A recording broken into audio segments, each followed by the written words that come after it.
Hi guys, good afternoon. Can I confirm my audibility? Please confirm my audibility. Azmat, I don't see you physically today.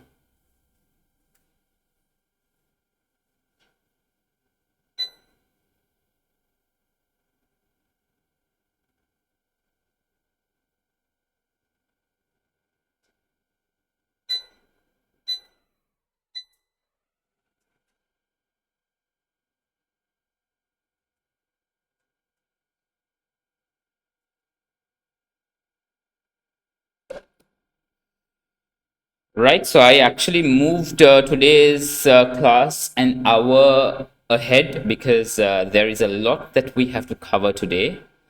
And had we not moved it, we could have not been able to cover. So what I'm planning to do today is we'll actually be breaking down today's session into two segments, right? So one is going to be before the break, one is going to be after the break. So today expect to receive break a little late as well. So what we are going to do is we are going to discuss three past paper questions. So it's three different past papers where I have selected some important questions that cover the important elements of a single past paper, right? So we have March, June 23, question one from there, September, December 22, the question two there, and then March, June 21, question one from there. So these are three questions that we are going to discuss. So that's going to be before the break, right? And I mean, we intend to spend around 45 minutes a question, 1 hour max, so 3 hours there. Then we will have maybe a 15 minutes break. Then we'll be going on for another 45 minutes. And in that 45 minutes, what I will be doing is I'll be discussing section A questions that is different, that the many students have found challenging. So I have actually gathered most of those challenging questions together, and I want to make sure that we discuss that before you all proceed into the exam, right? So today will be the one before the last TRJ session that we are going to have. The last one we may have most probably on the 1st of December or 30th of November, which I will keep you all informed. All right. All right, Azmat. Okay. So you are going to remain online, is it? Yeah, the reason I wanted to make it, I mean, if you are going to get here physically also, maybe, you can be watching whatever the initial parts are online or on YouTube. But anyway, if you are feeling better online, if you feel like online is effective, totally all right. Yeah. Okay.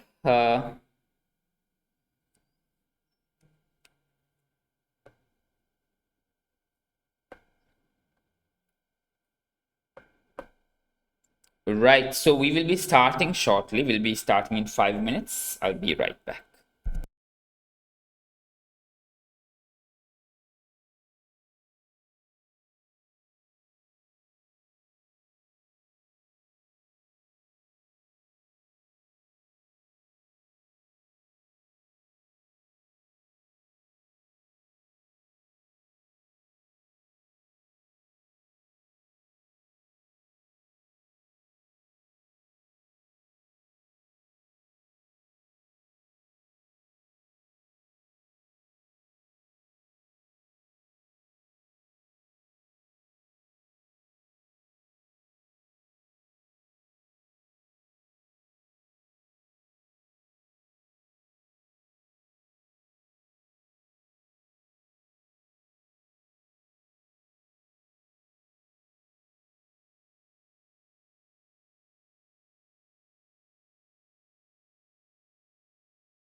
All right, shall we start? Right. So, guys on YouTube, shall we start?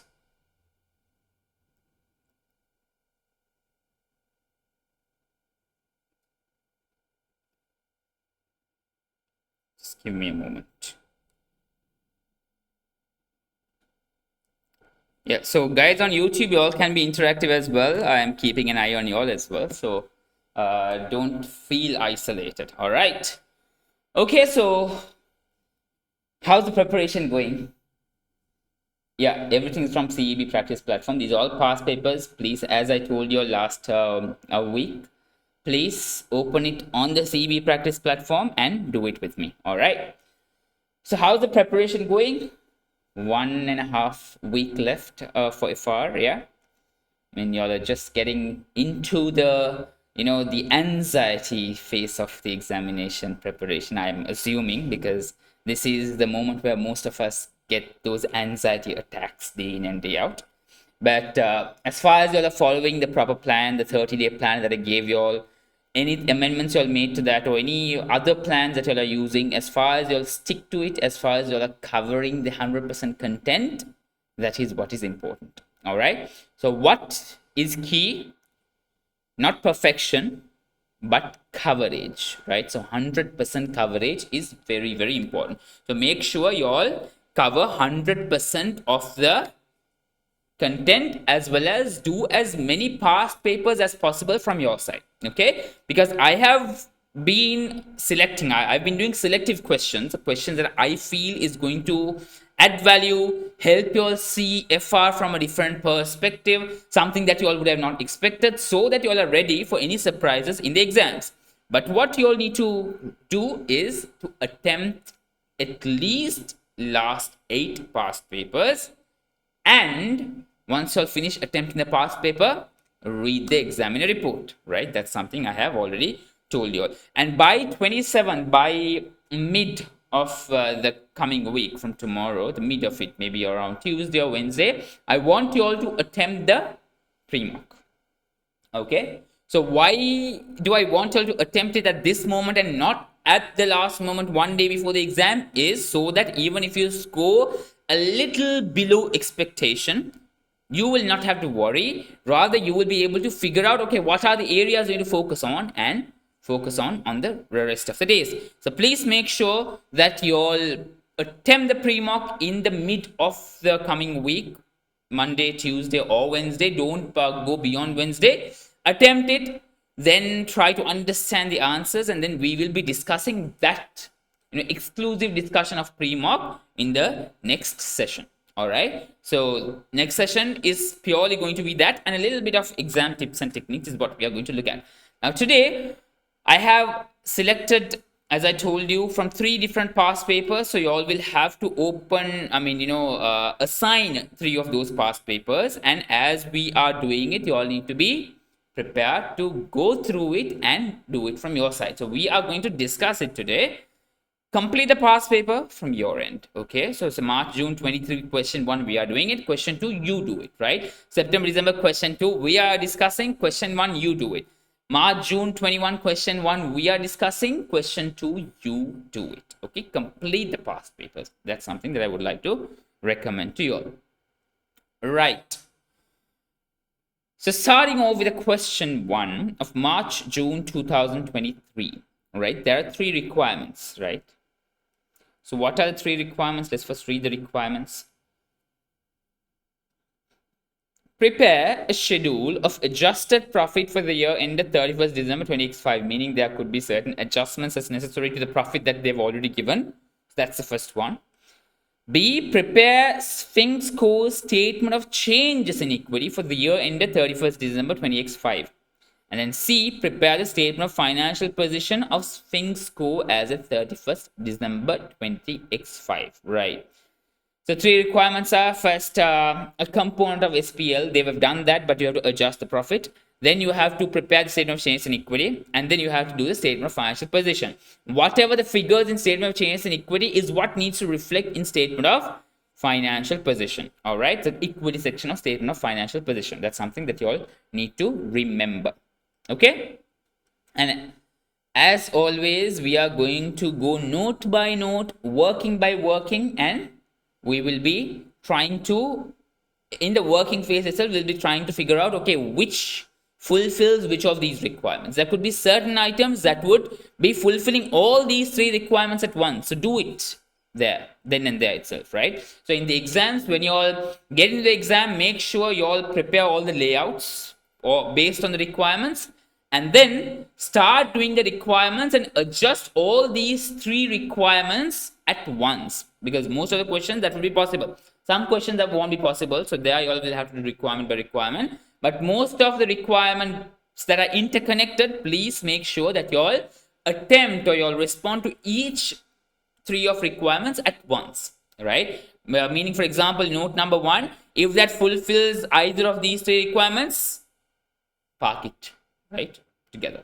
That's what we are going to look at. So we are not going to prepare the statement of changes in equity, statement of final position. That you all have to do from your side. We'll be doing that at the end. But as we go through, we will be looking at, okay, is this affecting the adjusted profit? Is this affecting statement of changes in equity? Is this affecting SOFP? That's what I am going to indicate while we do the notes or discuss the notes. And then at the end is where we will be preparing. But my recommendation to you all is, now since we are going to, in my case, I'm going to discuss it, take a little bit time to make sure that whatever the requirements are go into your head very clearly. We will be at the discussion phase, we'll be discussing, okay, whether it's affecting first, second, third requirement or not. So when we discuss that, you all will have to figure out, okay, if it is affecting all three requirements, let me do it at once, right? So that's something that I want you all to do together with the requirements fulfillment or the notes discussion. But from my side, I'll be doing the notes discussion first, and then we'll be preparing the statement of changes in equity. All right. Okay. So here it's very clear that there is an adjusted profit that's required, swings, goes, changes in equity, and financial position. Right. Now, let's just have a look at the trial balance. Let's see what they've given here, right? So they've given land and buildings, plant and equipment, accumulated depreciation is given, inventory, trade and other receivables, trade and other payables, bank, current tax payable, so loan notes, equity shares, share premium, retained earnings, right? So now this should be an indication that these three items will be there in your statement of changes in equity. All right. Then here goes the draft profit before taxation. Now this is going to be the starting point of profit adjustment. Okay, this is going to be the starting point of your profit adjustment. Okay, this is going to be the starting figure. Right.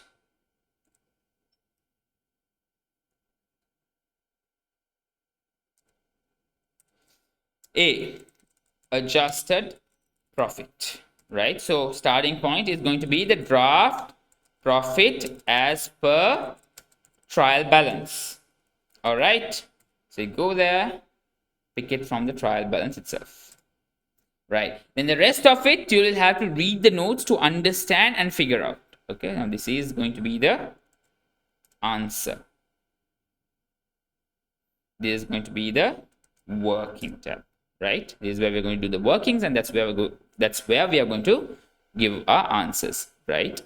Then let's leave some space for the profit adjustment, then we'll do the B,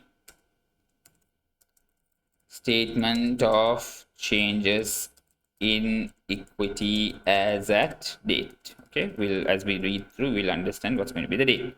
Then leave a little bit more space. C, statement of financial position as at date. We'll look at the question and note down the date here. Remember, there are easy marks, which is just pulling numbers from trial balance. That's going to be easy marks. So please make sure you all pull those numbers, and then doing workings based on notes is going to give you all the technical marks, more complicated marks, but easy marks first. Right, that's from your side, you'll have to do. Right, now let's start off with the note. So each note I'll be taking as a separate working. Right, working number 1. Right, working number 1. Right.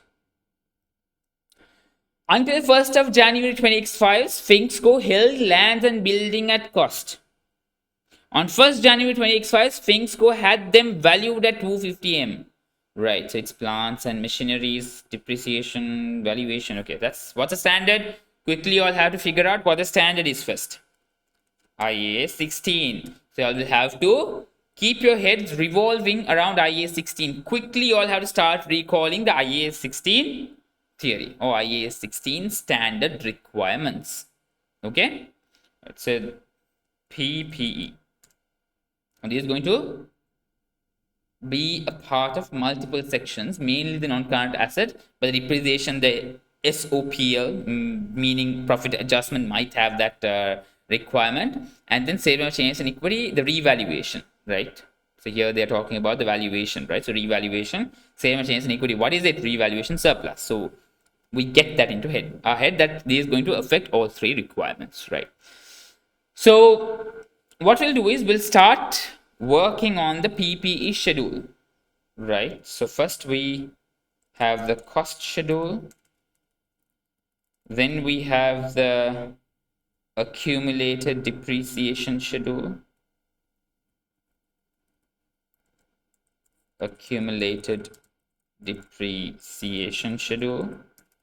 then we arrive at carrying amount. I'm leaving a little bit extra space because we don't know how much space will be required, but based on the responses, we may do the space adjustments, right? So what are the elements? Land, building, that was the first element that we saw. And then they're talking about plant and equipment, right? Depreciated. So quickly grasp, you have the understanding of grasping information as quickly as possible. And equipment, right? So how does the schedule work? You always have the as at first of let's quickly have a look at the date as well right now. December, right? 1st of January 20x5, 31st December 20x5, right? As at 1st of January x5, that's the opening accumulated depreciation, right? Then there is opening cost and opening accumulated depreciation here, right? Right. So let's quickly plug that through. Right. Until 1st of January, Sphinxco held land and buildings at cost. On 1st of January 20x5, Sphinxco had them valued at 250 million, of which 80 million related to the land. No entries have yet been made to incorporate this valuation. 250 million has been the revaluation. Therefore, revaluation is relevant to both land and building. Building element you have to calculate because land element they have given. Okay? Right. Let's quickly look at the revaluation component. Now, these are costs. Land and buildings at cost, plant and equipment at cost. Right?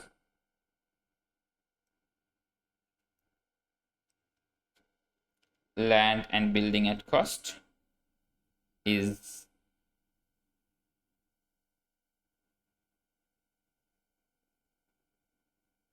land 50 million they've given in the brackets, so always try to incorporate that, or read through the responses, because building is going to be the balance, equals this minus this, right? That's the buildings element. Plant and equipment, we go back to this and we can see the plant and equipment cost. Now that is the cost that we have to get here, right here. Okay, accumulated depreciation, how much is that? How much has that been? Land is not depreciated, so that's going to be 0. Land is a non-depreciating asset. Buildings, they've given here 90,000, right? And then plant and equipment also has been given, which is 111,200. Okay, so what has been the carrying amount as per this? Minus this.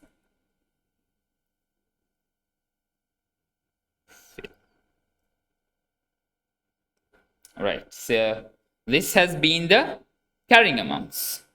All right. These has been the carrying amounts. Now, what are the other components that are going to affect here? There is a revaluation, right? There is a revaluation. Now, revaluation, how are you going to figure out what has been the revaluation? Now, revaluation is for land and building element, right? Plant and equipment, there is no revaluation. Okay. So, what we'll do is let's delete all these lines and let's work on item by item basis. That would be easier. Okay. So, depending on question, you have to adapt, you have to adjust. Okay, right.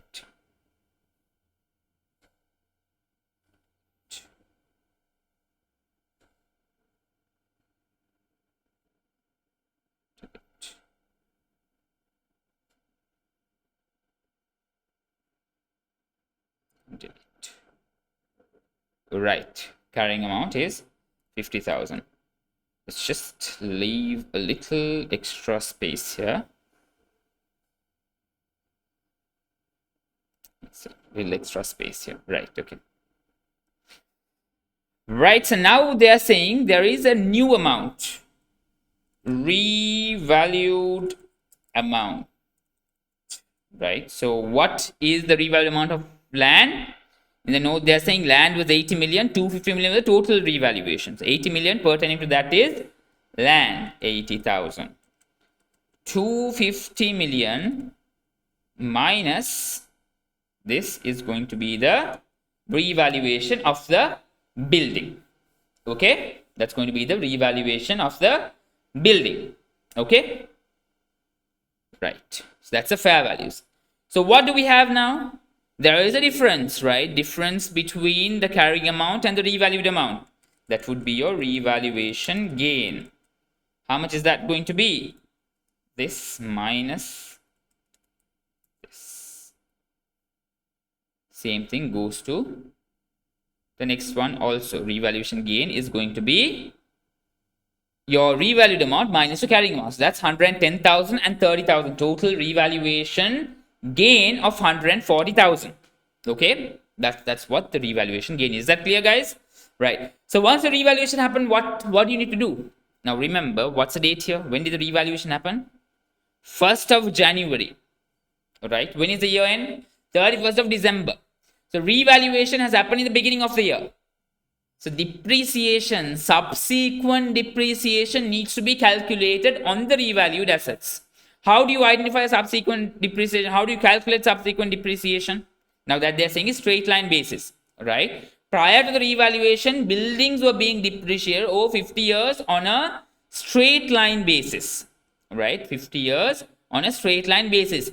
Buildings have a remaining useful life of 20 years as at 1st of January 20x5, right? 50 years was where the straight line depreciation was happening, and now what has happened is now it has remaining life of 20 years, right? There's one more line that says Sphinx Co has a policy to make an annual reserve transfer in respect of the additional depreciation charged each year. Now this is where the depreciation prior to revaluation and depreciation post revaluation is important. You need to compare both of those, and whatever the difference is, that's what you're going to transfer from your revaluation reserve to your retained earnings. All right, IAS 16. I hope you all know the theory behind this. Why that happens in case, now there is a choice. If a company chooses to do this, they can do this to eliminate the effect of revaluation based excess depreciation.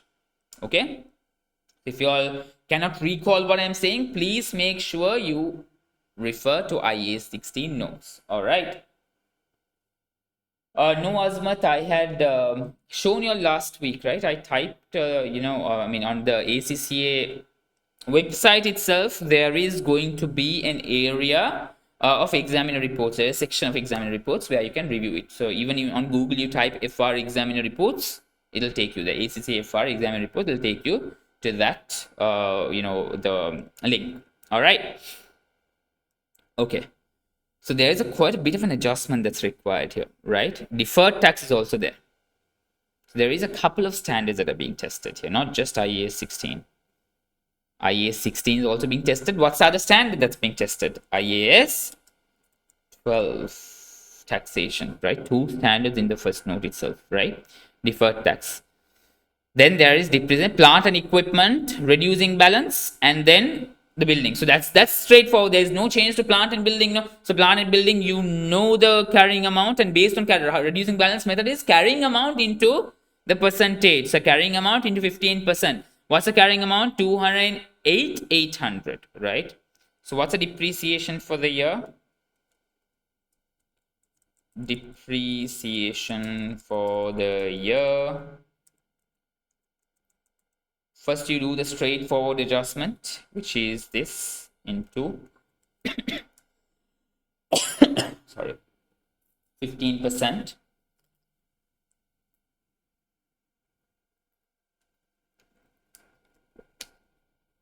Okay. I hope this zoom is sufficient. Right. So that's straightforward depreciation that we're able to calculate. And now the revaluation base subsequent depreciation is going to be based on the remaining number of life, remaining useful life. So what's the remaining useful life here? What's the remaining useful life?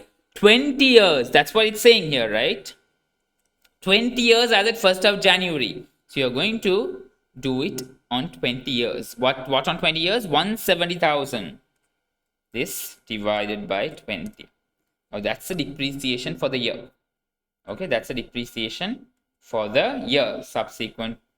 So let's break it down, depreciation, and let's break it to subsequent depreciation. So it's clearer to you all, right? You all can use any format as far as you all can present it clearly. Depreciation for revalued asset. This it divide by 20, right? That divide by 20. So now what is going to be the carrying amounts, right? Carrying amounts as at 31st. Carrying amount as at 31st December X5. What's going to be the carrying amount? Anyway, you should know that there is no depreciation here. So land goes as 80,000 itself. This, there is depreciation, this minus this, right? And then this is going to be this minus this. Okay, 177,480. So what's the total? Total PPE. Where will this go? SOFP. Where will this go? SOPL. Where will this go? SOPL. Okay? This is where that's going to go.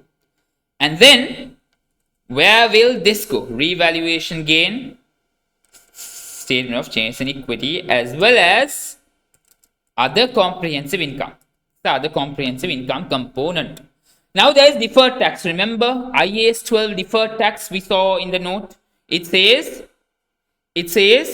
deferred tax on revaluation is calculated at 20%.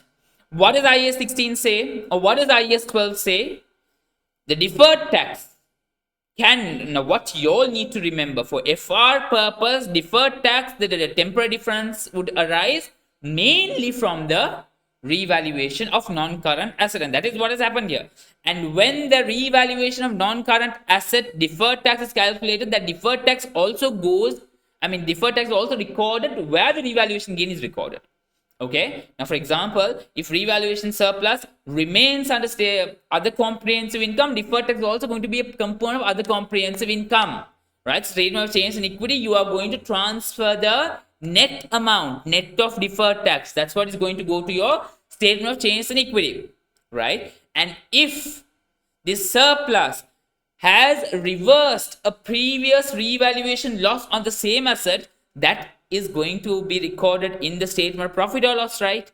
So the amount or the component that's being recorded in statement of profit or loss, the deferred tax also will go in statement of profit or loss. If there is excess to the loss, that goes to statement of change in statement of other comprehensive income. So that deferred tax component, that little component, will go under statement of other comprehensive income. Now that's for your knowledge purpose. You are not going to be tested at that depth of technicality, but what you all need to remember is if there is a deferred tax on revaluation, deferred tax is also considered as a part of other comprehensive income. You net it, and that figure is what is transferred into your statement of changes in equity.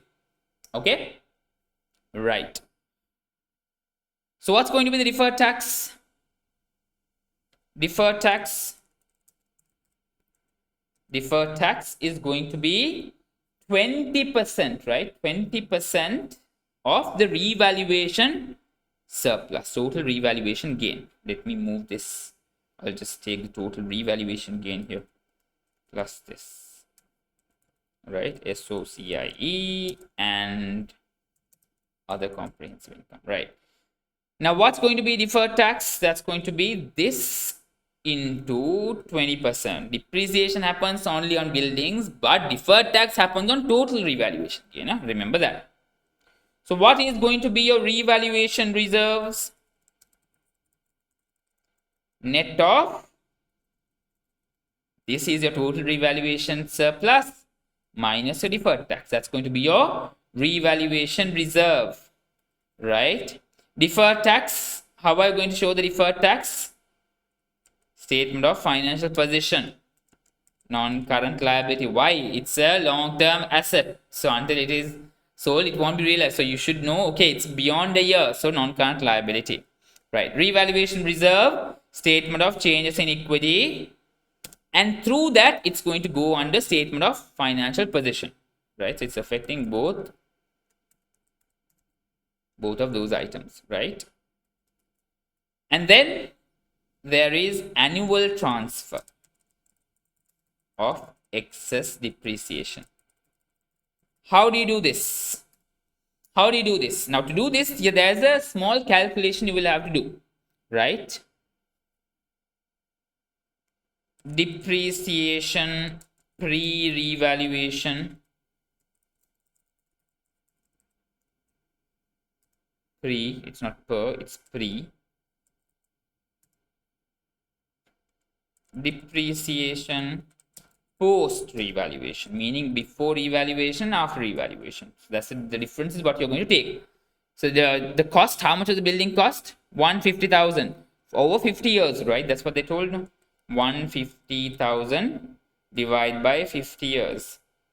Okay, and then the depreciation after we already have calculated. So what's the difference? This minus 5,500, meaning now you are charging 5,500 extra depreciation, additional expense, meaning your profit has gone down by 5,500. So retained earnings are undervalued by 5,500 because of this unrealized or revaluation impact. Now you have made the choice of transferring that revaluation reserve from your revaluation reserve, the excess depreciation from your revaluation reserve surplus, to your retained earnings. So now what you are going to do is this 5,500 is going to be a transaction that's happening within SOCIE. Okay, so what will happen?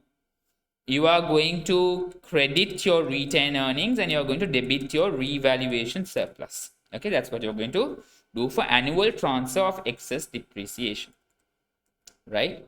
So what's the total depreciation? Total depreciation. What's the total depreciation? This plus this. Now that's going to affect your SOPL. All right, total depreciation, SOPL. PPE. What's the figure that's relevant to PPE? 418,980. That's going to be a part of your SOFP, non-current asset.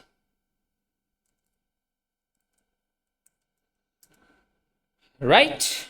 Is that clear, guys? Is that clear? Is that clear? Does that make sense? Quickly confirm. Guys on YouTube, is that clear? Please confirm. Any questions so far? Any questions so far? Or are we clear? Quickly tell me.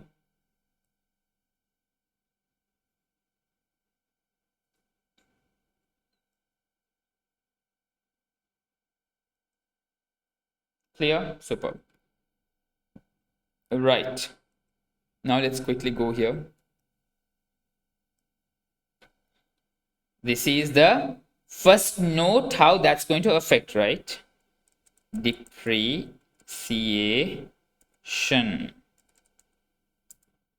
based on working one, right? Always give reference to working one. Now do the working, then give the reference to the working one, right? So there are two items. There is building depreciation and there is plant and equipment. It's always good to show them both separately. You all can even show it together, but showing separately always is going to help you gain more marks. Right? Minus draft profit. From profit you're going to reduce it, then expense, it's going to deduct the profit, it's going to reduce the profit. So minus 8,500. Plant and equipment minus 31,320. That's working one. Right, let's quickly look at how that working one is going to. Shall we do everything together, or do you all want to do it at the end? Quickly tell me. Do you all want me to do everything, all the requirements together, so that gives you all a better idea in the first question how to do that? So next question onwards you all do it together, or you all want me to discuss and then do it at the end and you all will be doing together? Quickly confirm what you all want me to do. Together, right? Okay, fine. So let me do it together. Let me quickly put the format here. Opening, right? So what are the items? There is share capital, there is share premium. Please don't mind the spelling errors. You all also should be used to not going back and correcting your spelling errors, unless it's very impactful, like for example the per and pre, right? So such spelling errors you may have to correct, but otherwise don't think about spellings, right? Retained earnings, right? Retained earnings, and then there is revaluation surplus. These are the items that we have to take into consideration. Always opening, where do we get that from? Opening we always get from the trial balance. So opening one, but is that's closing, right? Closing. So let's come back to that. Let's leave that for the empty for the moment. So whatever is relevant, let's do those adjustments, right? Total comprehensive income, right? Total comprehensive income. Now retained earnings is going to have the total profit, so we are keeping that empty for the moment, but we have the revaluation surplus figure that we take from here. 112,000 is a revaluation figure. Then there is reserve transfer, that also we have the figure. From retail, from this we are going to deduct this figure and we are going to add it here, right? Okay, now this is going to be the final figure here. Okay, the final figure, that's going to be the profit for the year. Let me put the final figure here, or let me put one line below in case we have more workings. Profit for the year. Okay, so let's put the formula and keep. We all also need to, when there is Excel given, please make use of the formulas in the exams also.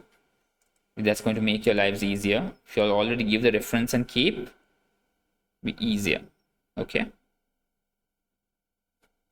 enter, and you give the reference of total retained earnings, total comprehensive income of this.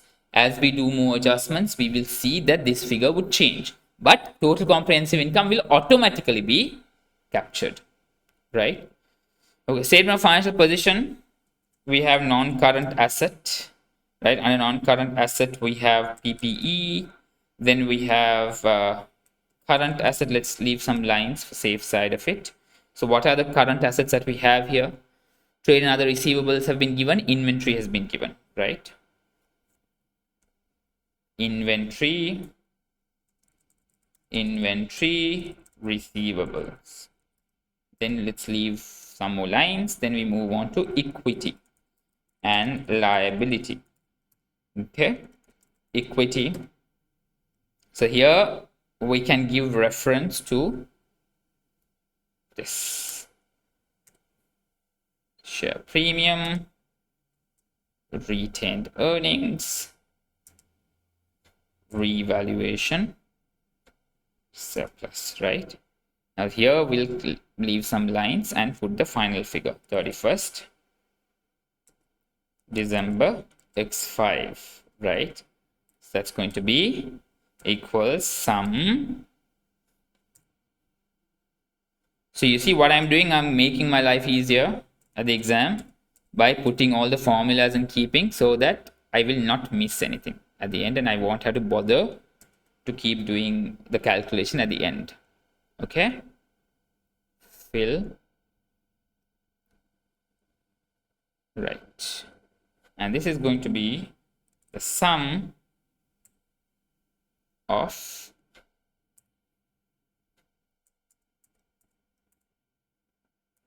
this. Okay?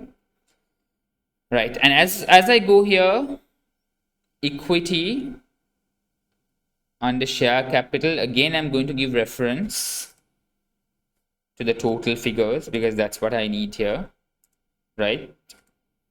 Own figure rule, in case you have gone wrong somewhere in statement of change and equity, but if you pull that figure here, you are getting the mark there. You'll only lose the mark at where you went wrong, but here you are going to gain the marks. Okay, don't worry about that. Then PPE, we already have the answer for that. PPE, we already have the answer, which is this. Then we have the non-current liability, and that we have deferred tax already. And then what are the items they've given here? There is loan notes. Loan notes have been given here, right? Person loan notes, okay? Right, and let's leave some more spaces. Current liabilities. So they have current tax is there, right? Tax payable, and trade and other payables is there. Bank on the credit side. Bank on the credit side meaning bank overdrafts. That's a liability. Okay? Right. Any other liabilities here? No. So there's payables, current tax, and bank OD. Payables, current tax, bank OD. Okay. All right. So certain items you can just pull, but since you have already prepared this and kept, you know at the end what you need to pull and what you don't need to. Deferred tax, we already have that figure as well here. There we go. Okay. Any changes as we go into other notes, we can make the changes accordingly. All right. Right. That's working one, number one. Is that clear? See, no depreciation for any assets has been charged, which is why we are making the profit adjustment. Had they charged it, we did not, we had to make only the additional, the revaluation, which was not done. But here they have not done for anything, which is why we have to record both the buildings and plant and equipment. Always read the requirements clearly. Is that clear, guys? Right. Shall we move on to the working number 2? Note number 2. That brings us to working number 2. Okay. Working number 2. Okay, that's working number 1, working number 2.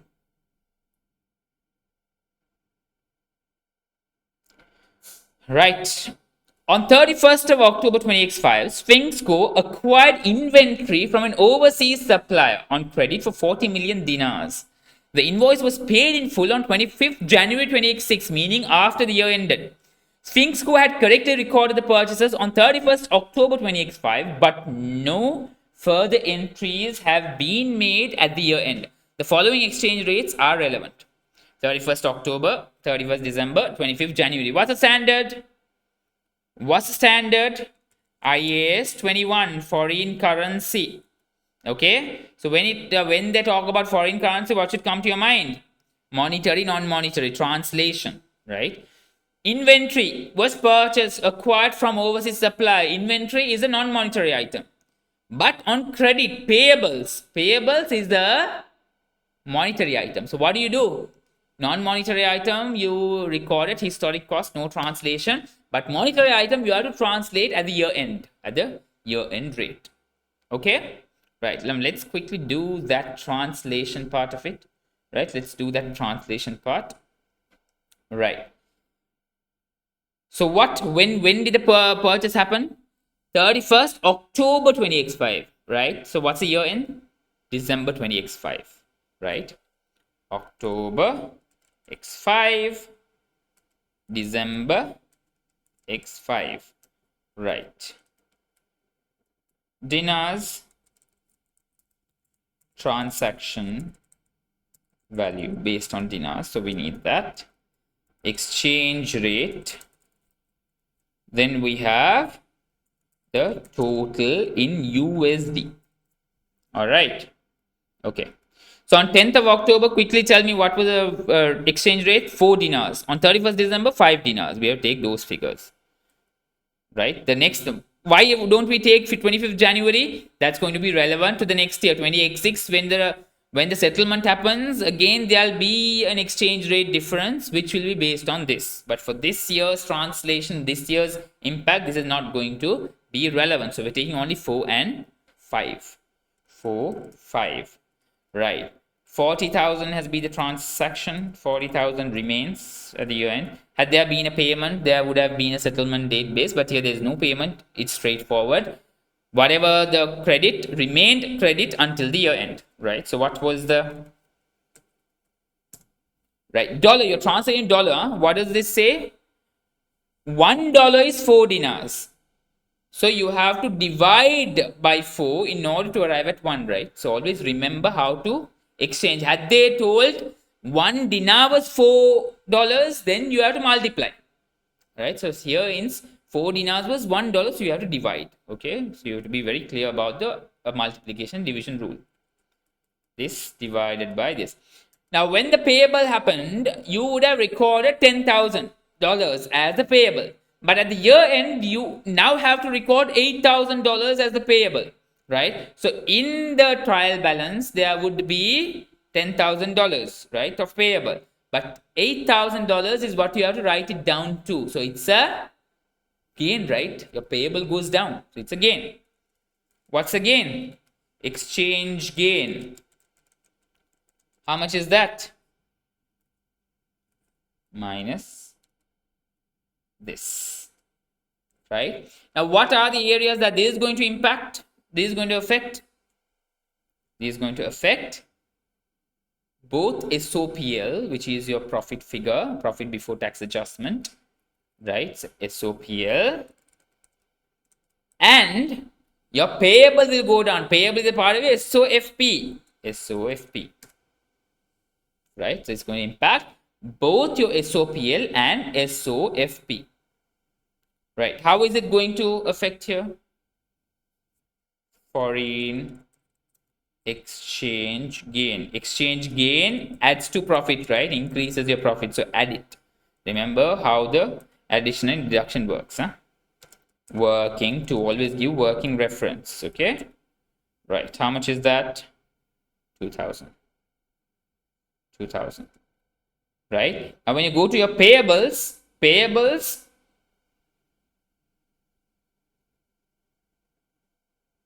then you go here, remember, you pull your payables figure from the trial balance, right? Payable figure from trial balance, and you deduct. You're reducing your payable value by this figure. Then any further adjustments, we can do it on that payable. So for the moment, let's keep it as it is. Right. Is that clear, guys? IAS 21. Is that clear? Quickly confirm. Is that clear? Is that clear, guys? Can we move on to the third working? Can we move on to the third working? Yeah, clear? Superb. Right. Note number 3. On 31st of October 20x5, okay, that's note number 2, sorry. Note number 3, interest on the loan notes is paid every 6 months with the next payment due on 1st of January 20x6. The draft profit before tax figure in the trial balance includes the first interest payment on the 7% loan notes made on 1st of July. Meaning every 6 months. How many months does a year have? 12 months. What has been recorded in trial balance? For 6 months. What has not been recorded in trial balance? The next 6 months. So what has to be recorded? The 6 months figure. Okay, remember, not full year, 6 months figure. Right, so that brings us to working note number 3.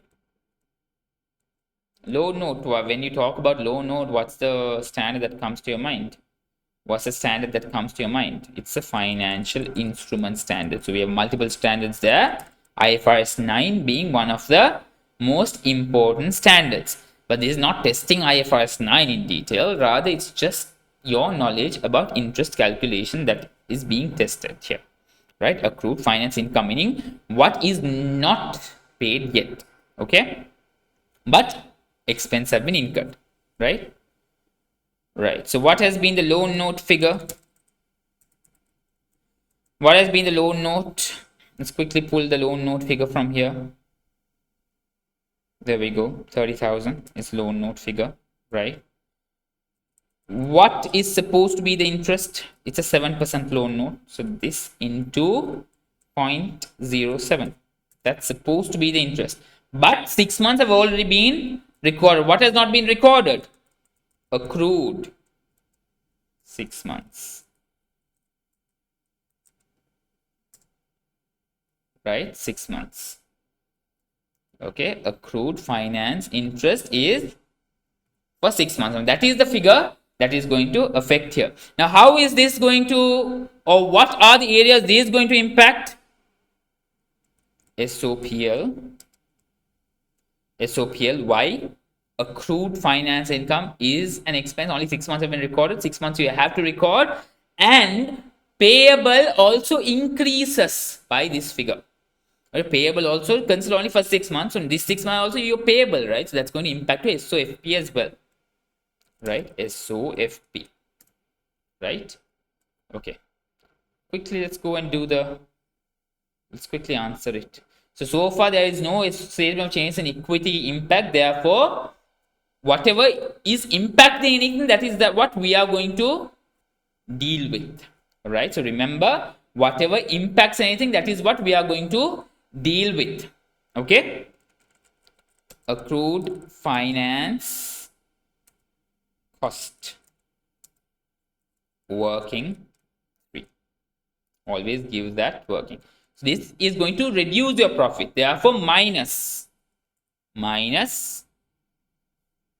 this. Right? Minus. And then payables, there's another adjustment, which is plus. You have to increase your payable by this amount. Okay? Is that clear? Is that clear? Quickly confirm, is that clear? Can we move on to the next note? If that's clear, we can move on to the next note. Is that clear, guys? Quickly confirm.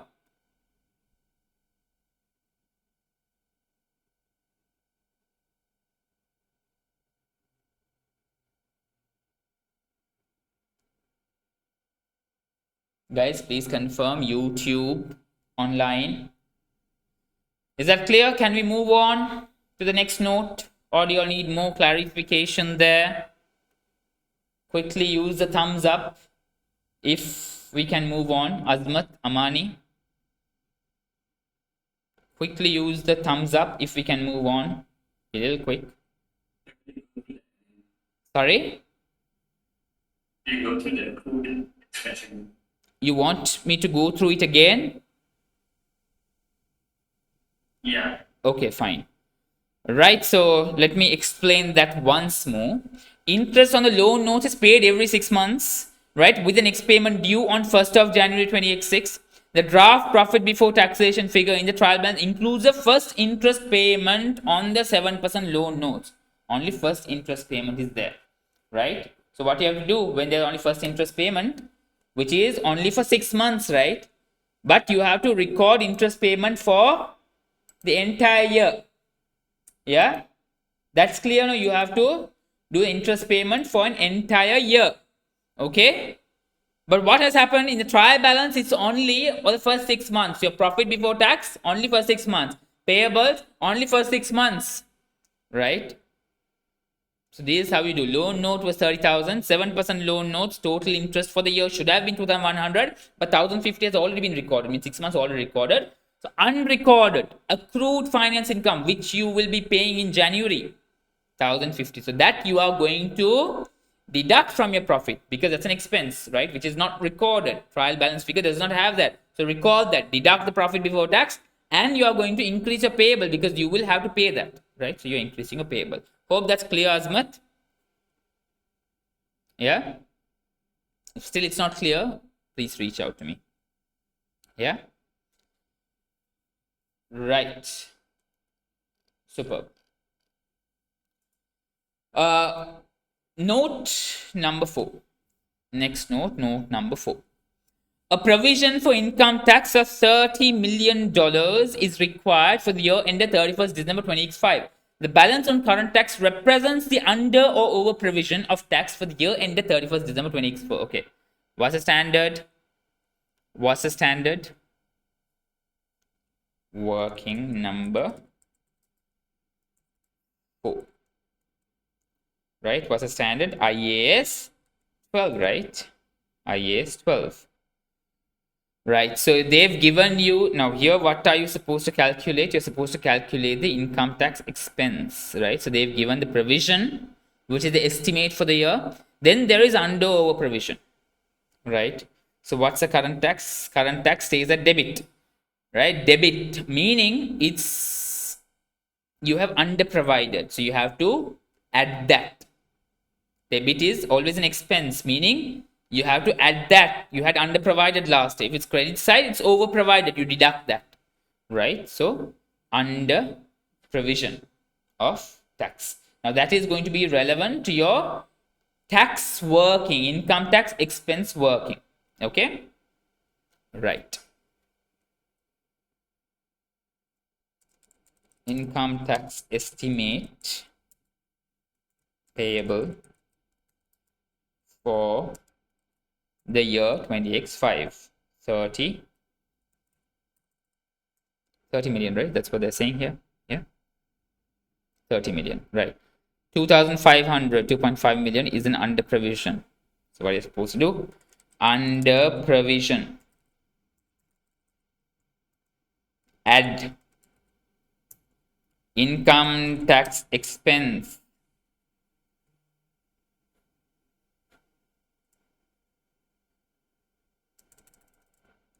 expense is going to be the total.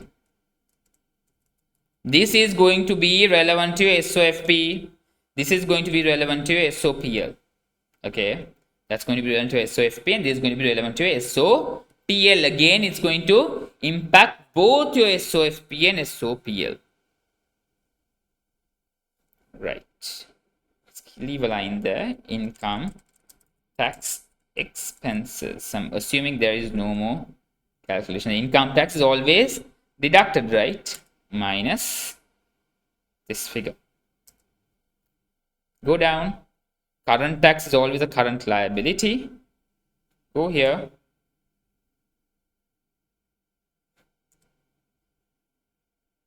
$30,000. Yeah, that's the adjustment. Okay, that's the adjustment. Remember, 32,500 is going to go as income tax expense, but 30,000 current year's tax payable tax estimate is what is going to go as the current tax payable. Remember that. Okay, that's what IAS 12 says. Is that clear? Working number 4 done. Again, always give reference to the workings. Even if I forget, you all don't forget, right? What happened there?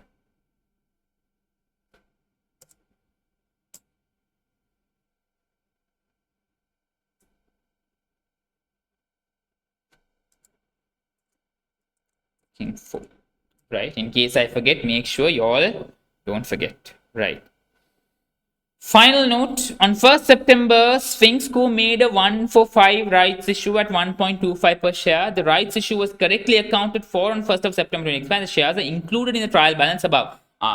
Now see, this 120,000 figure in the trial balance includes the rights issue, meaning the statement of change in equity component of this is 120,000. The closing balance is going to be 120,000. Right? Now you need to understand what was the share issue. Rights issue is going to be split among share capital and share premium. For that, you have to first figure out what was the total share issue. Now, to do that, how are you going to figure that out? Working number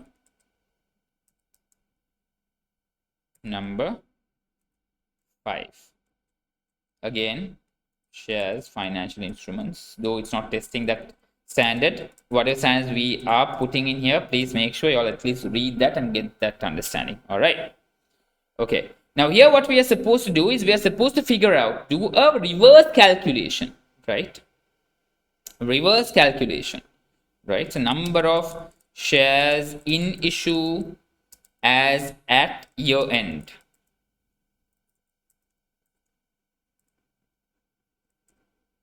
$120,000, right? How much is that? 120,000. Equal each other, $1 each. So 120,000. 1 divided by $1, it's 120,000 shares. Oh, let me take this, divide by 1. It's 120,000 shares. Okay. Now remember, this 120,000 is having 1 for 5 rights issue, meaning there are 6 shares. Right? There is 6, meaning you to know what was the share issue before the rights issue took place, you have to divide this by 6, meaning 1 additional rights issue, and multiply by 5 to arrive the original. Right? Original is 5 shares, right? 1 for 5, right? So how do you arrive at it? Original, meaning number of shares in issue as at 1st of January, meaning opening. 1st of January x5.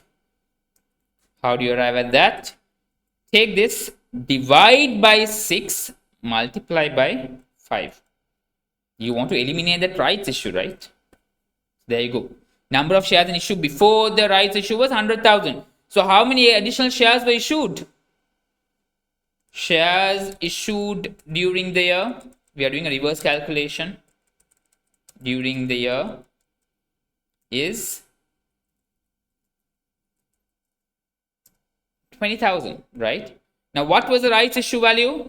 $1 is the par value, but rights issue happened at 1.25, so $1 is share capital, 2.25 is share premium, right? Share issue to 20,000 shares.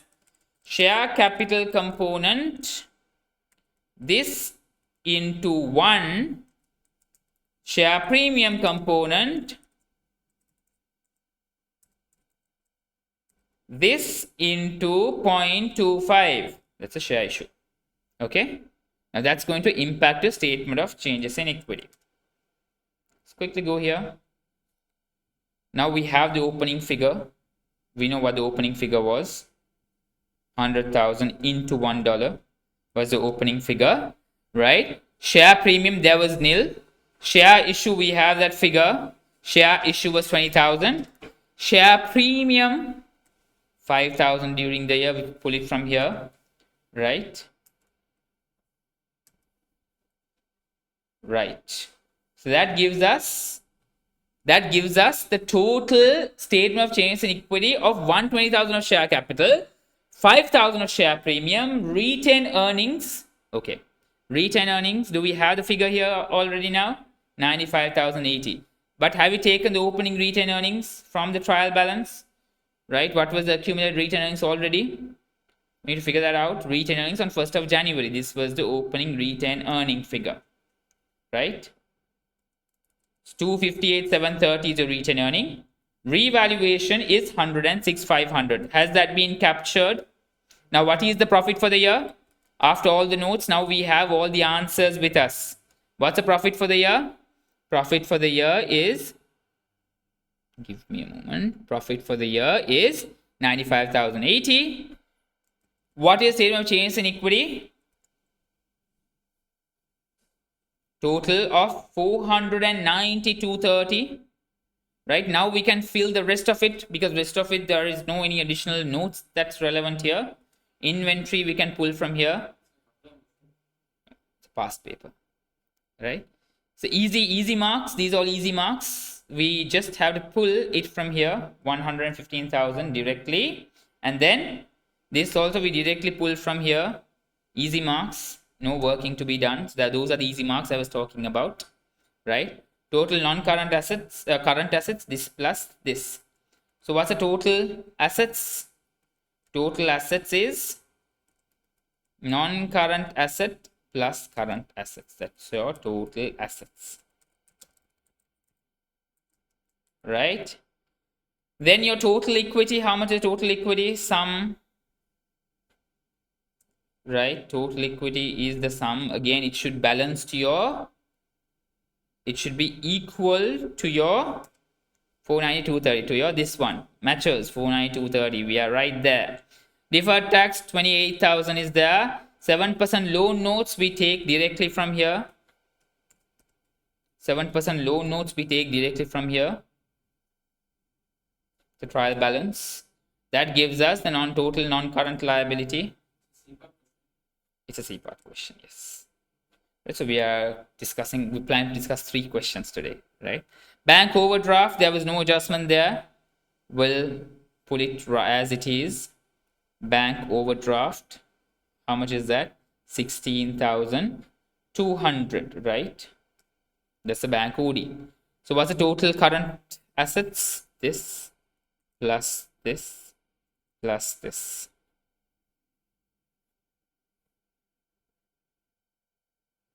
This. Right. Total equity plus liabilities. How much is that? Total equity is this. Or let's first figure out the total liabilities. This plus this is your total liability. Right. Total liability. Let's put it down here itself. Total equity plus liabilities is this plus your liability. Is that match? Does that balance? Yes, that balances. There we go.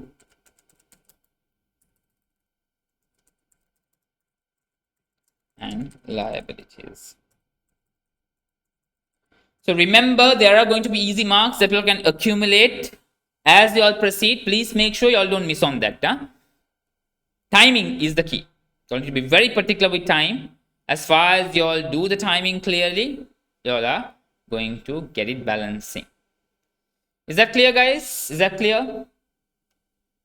Is that clear? I have not shared, but I told you about the questions. March, June 23, question 1. September, December 22, question 2. March, June 21. So there are 3. It's 3 past papers. I've selected certain questions that I felt could bring you all a different perspective. Right? First question, yeah. But anyway, you can watch on YouTube whatever you miss, because that's already live. I told you last week I was on the way. You can always keep an eye there. Right. 20 marks in section C. Always remember how you allocate your timing. 100 marks paper, 3 hours for 3 hours, right? 3 hours meaning 180 minutes.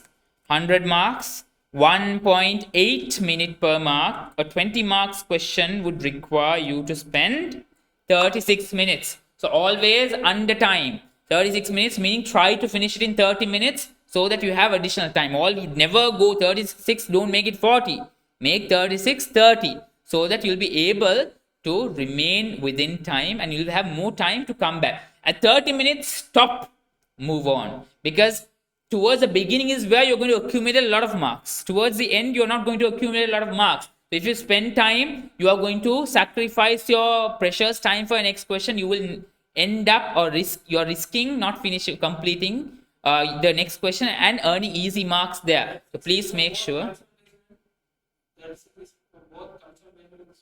No, this is just for one. Section C, there are two questions, 36 for one, 36 for the other one, right? 40 marks question, section C, yeah? So you always have to spend time according to the marks, right? Now, here also there could be sub sections, right? Now, these could have their individual marks, right? So adjusted profit could have its own mark, B could have its own marks, C could have its own marks, right? But now, since we did all of these together, we were able to use the timing effectively, right? Now I was explaining, still we were able to do this effectively, right? But when you all are having a clear mind, doing it, practicing it, you all will be able to manage time management is key, because there are so many students fail just because they were not able to manage time. They figured out there were easier questions, easier marks, but they could not do that. Why? Because time was the enemy. Time is going to be your enemy if you don't use it effectively. Is that clear, guys? Is that clear? Yes, Azma, there is going to be a timer that's going to be there, that's going to be running in front of your screen. You can always feel free to keep it running, or you can even hide that, but keep it running so that you will remember, okay, now I need to finish this. Okay. Right. Take 2 minutes, 2 to 3 minutes to absorb what we just did before we move on to the next question.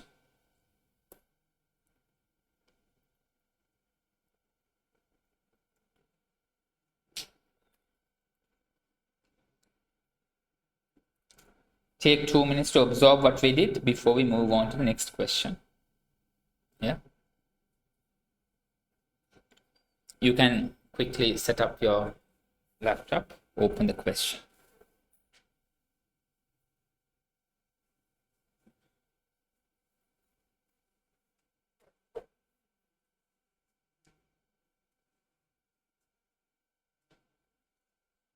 Guys, remember the goal should be SOFP matching or balancing, but even if it does not balance, don't be bothered as far as you are showing the workings and doing the or giving your answers. All right. Okay, now this is a consolidation question. Huh?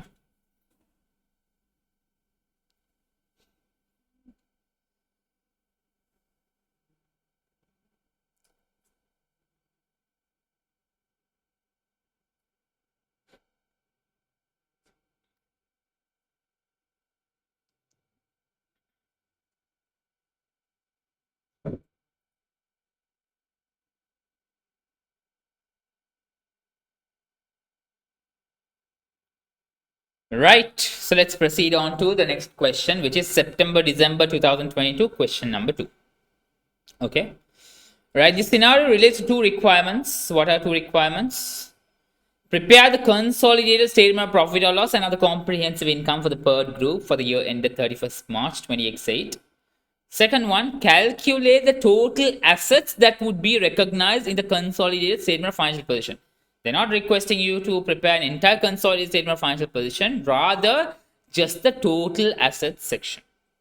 Okay, right, so two, and there are a couple of notes given.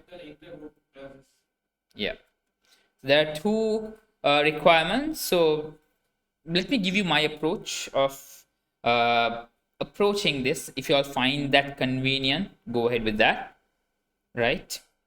So this you all do when you're reading the requirements, and then you all can use time effectively to plug them in, right? So first requirement is SOPL and OCI. Second requirement is total assets under SOFP. Those are two requirements, right? So this is going to be the answer sheet. Oops. Answer 2. Then we have a working 2 sheet, right? Working 2 sheet, right?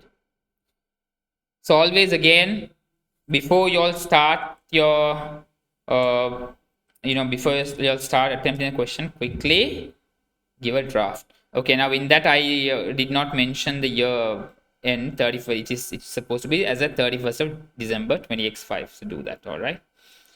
Okay. consolidated statement of profit or loss and other comprehensive income for the year ended date 31st whatever. Okay, then requirement B,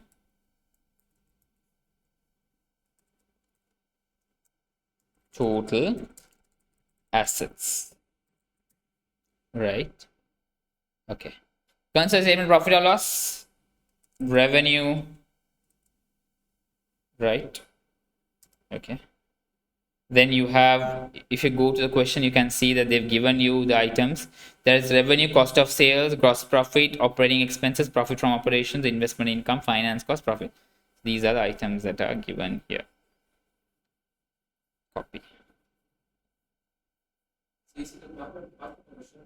Yes, we are all that we are attempting are past paper questions. Okay, now remember, when it comes to consolidated statement profit and loss, there's one thing that's very important, key to do. You all might forget, right? You all might forget if you all keep it for the end. So do it alongside the question, I mean the format itself. They want profit and loss and other comprehensive income as well, right? Other comprehensive.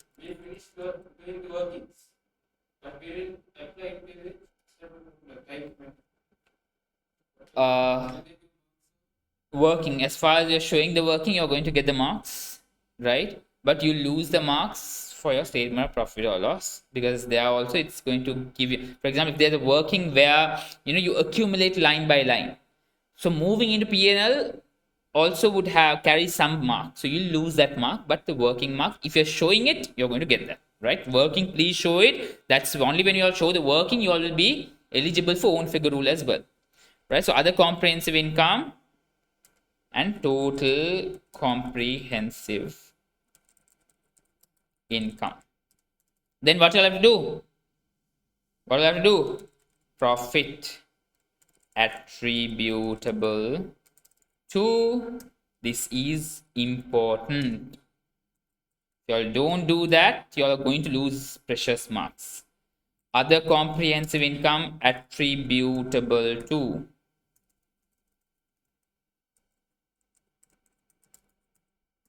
parent. NCI, always parent is the balancing figure. NCI is going to be based on a working. Okay, total comprehensive income, if you all want, you all can attribute that, but that is not necessary. What is necessary is to attribute both the profit and other comprehensive income. If time permits, just do this as well, right? The space does not permit, though time permits, right? So let's just forget that for the moment. Okay, right? So you have created format. Okay, now here also you all can create the form. You all can do the initial part of it. So Perd and Sebastian. So when you take total assets in SOFP, you have to line by line consolidation. Perd, parent. So when you go here, there you can see Perd acquired Sebastian, right? So Perd is a parent. Sebastian. Now this should be a starting point. They have given it here. You just pull it from the figure. Perd goes total assets. This should be the starting point of your total assets. Now that's your format. That's your format. Okay, now you have drawn the format. Now you know, okay, I need to just fill it in. Okay, right. Now let's start reading. Yes, Amani, you are going to gain marks for all the workings that you've done. Final answer does not matter, guys. It's a workings. Even if you screw up a working, you get a wrong answer, you apply that answer. Now at that point, they'll deduct the mark for the answer, but you'll be, what if you use that figure for the rest of the requirements, you'll receive own figure rule there, right? So you're going to gain marks. Okay, right. Now let's quickly start reading the notes and let's see whether it's affecting the first and second requirement, whether it's affecting only first requirement, only second requirement. Okay, right. Note number 1. The cost of Pertco's investment in Sebastian Co has been excluded from the total assets listed above. Pertco's investment in Sebastian Co has been excluded, right? As part of the consideration for Sebastian Co, 8 million is due to be paid on 1st of April 2028. Pertco recorded a liability of 7.547 million in its individual statement of financial position at 31st March 2087, which correctly represents a liability at that date. No other accounting entries have been made in relation to this consideration for the year ended 31st March 2088. Pertco has a cost of capital of 6%. Right. So there is a contingent, there is a deferred consideration, right? Paying in the future. So when there's deferred consideration, what are you supposed to do? You're supposed to take the present value of the future cash flows and you are supposed to unwinding cost. So that's going to affect your statement of profit or loss. Yeah. So this is going to not depreciation, unwinding cost.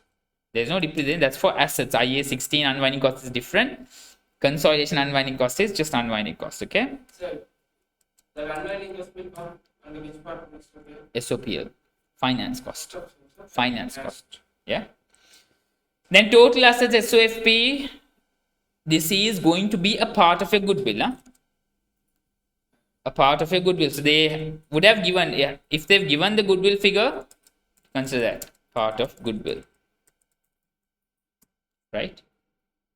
Right. So goodwill is what you are going to record on total assets, not this separately. Total goodwill is what is going to go as your total assets there.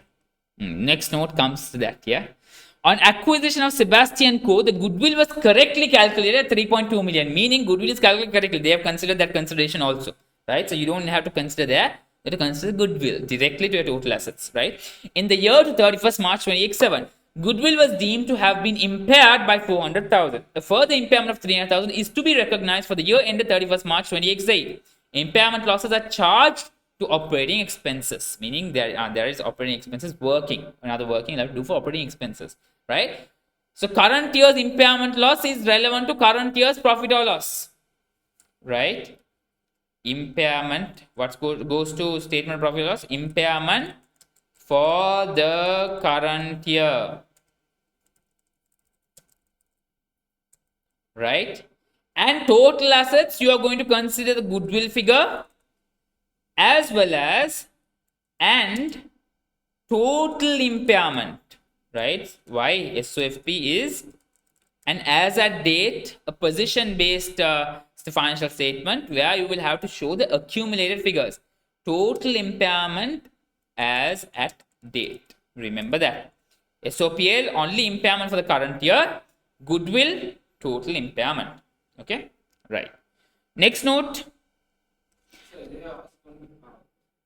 At 1st of April 2086, Sebastian Co's property had a carrying amount of 11 million but a fair value of 14 million. At this date, the property had a remaining life of 15 years. Sebastian Co sold the property for 15 million on 30th September 2087 for the year ended 31st March 2088. Sebastian Co has recorded the historic cost depreciation and historic cost profit on disposal of the property in operating expense.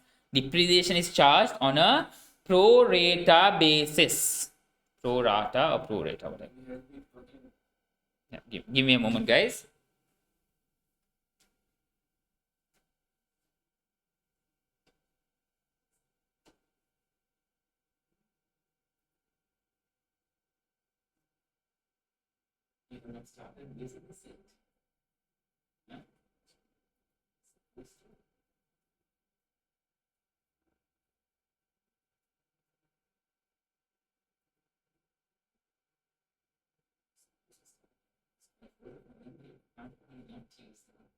Also, I asked you all to do the cleanup.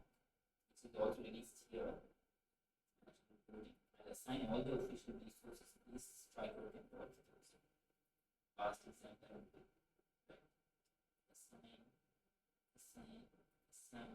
Assign what to do is past papers. Okay.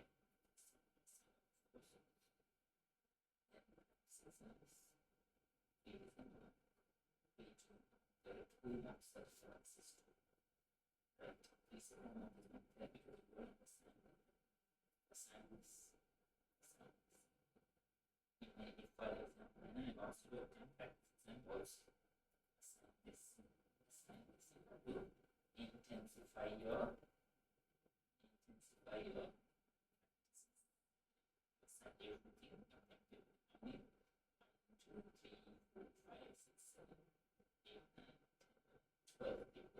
out of this, 3 more are going to be full papers. Let's do section solutions. Right now, what's the question we experienced in 23, right? It's 22 now.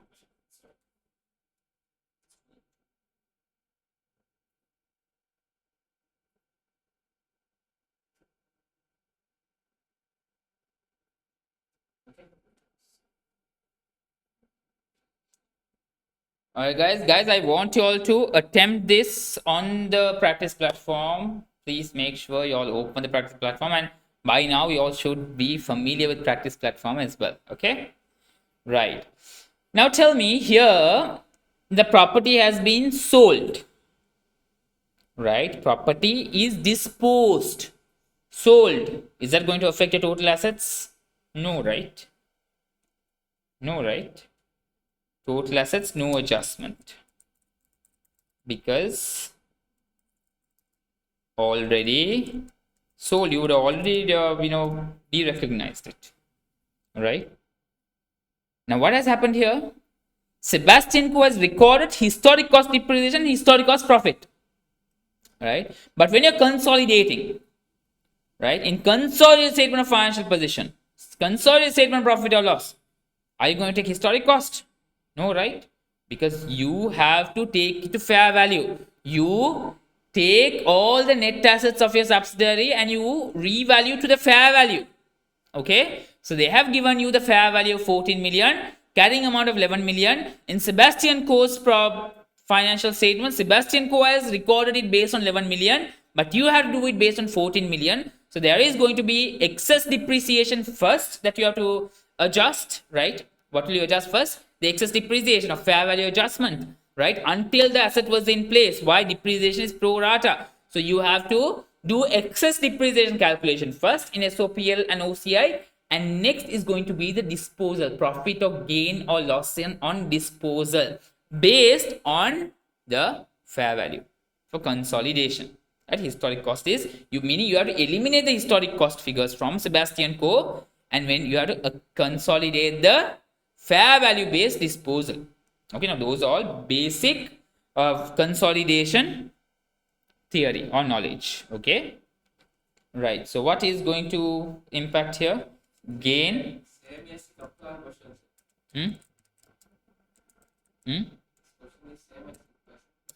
So Kaplan usually uses past paper questions, right? So whoever is referring to Kaplan, you all might have come across some of these questions, because Kaplan also uses past paper questions, right? But what we are doing purely is past papers. Okay, right. Gain or loss on disposal, that adjustment you'll have to do, and fair value adjustment based excess depreciation. Those are the two adjustments that this would require doing on your SOPL and OCI.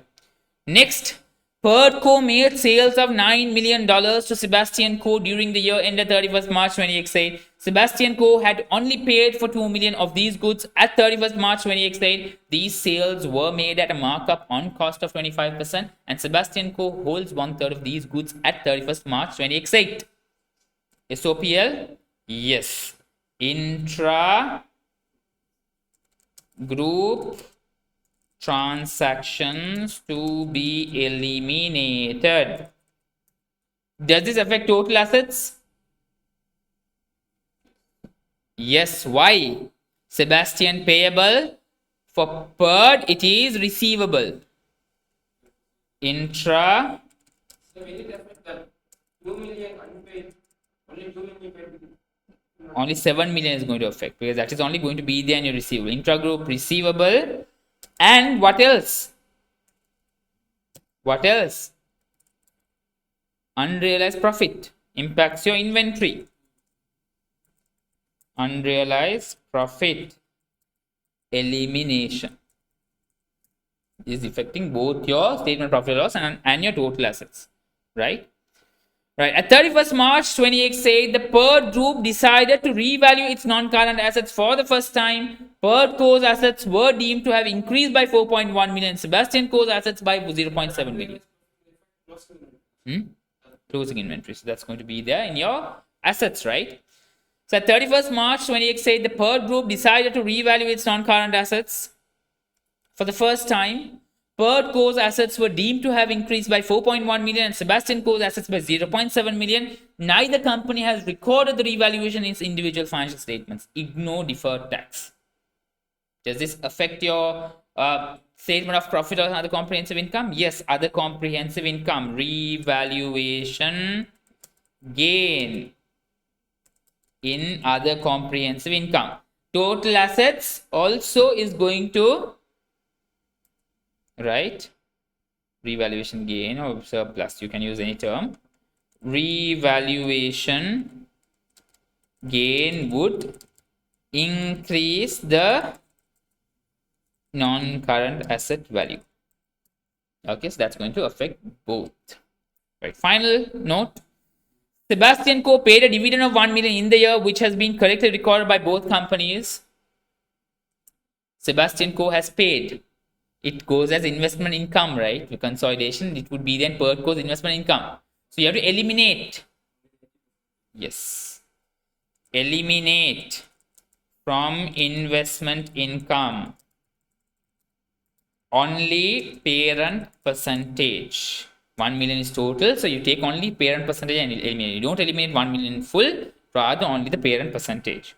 So if investment income is only the balance, but we don't need to show income. Yeah, the investment. Yeah. Yeah. 800,000. Yeah. If the investment of the year is 800,000 from the. Yeah, so we have to eliminate that. Yeah, then don't need to show that. Don't need to show. So we eliminate. But in working, you do it. Huh? In working, you put investment income 800,000 minus 80,000. You have to show that, right? Dividend eliminated. Okay. Right. Total assets. Does that affect total assets? It affects equity of Sebastian Co. But not total assets. No adjustment. Okay. So now we know what affects both, what does not affect both. And now we can quickly figure things out. Working note number 1, right? Deferred consideration unwinding cost. Right, now working 1, quickly tell me what is the deferred consideration here? What was the deferred consideration? What is the deferred consideration value?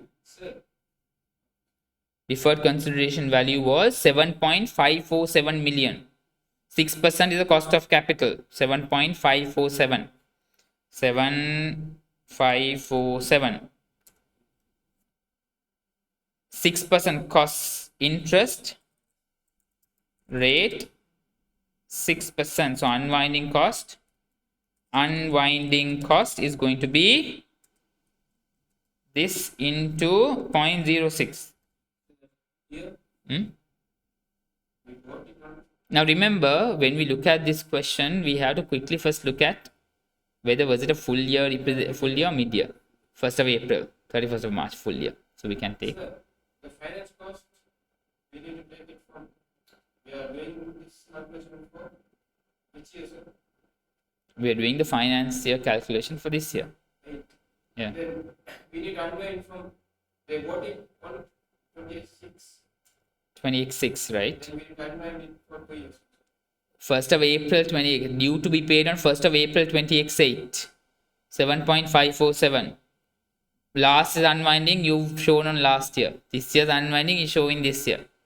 Okay, unwinding cost, profit, statement of profit or loss. Only the current year figures are going to be relevant. Is that clear? Yes, sir. Yeah. We have calculated. They have given Hmm? Yeah? No confusions? Sure? Right. So what's the figure? Unwinding cost 452.82, 453. Right? SOPL finance cost. Okay. So when you take your SOPL finance cost, what will you do? You'll be adding, right? In your finance cost, you'll be adding this unwinding cost as well. Okay.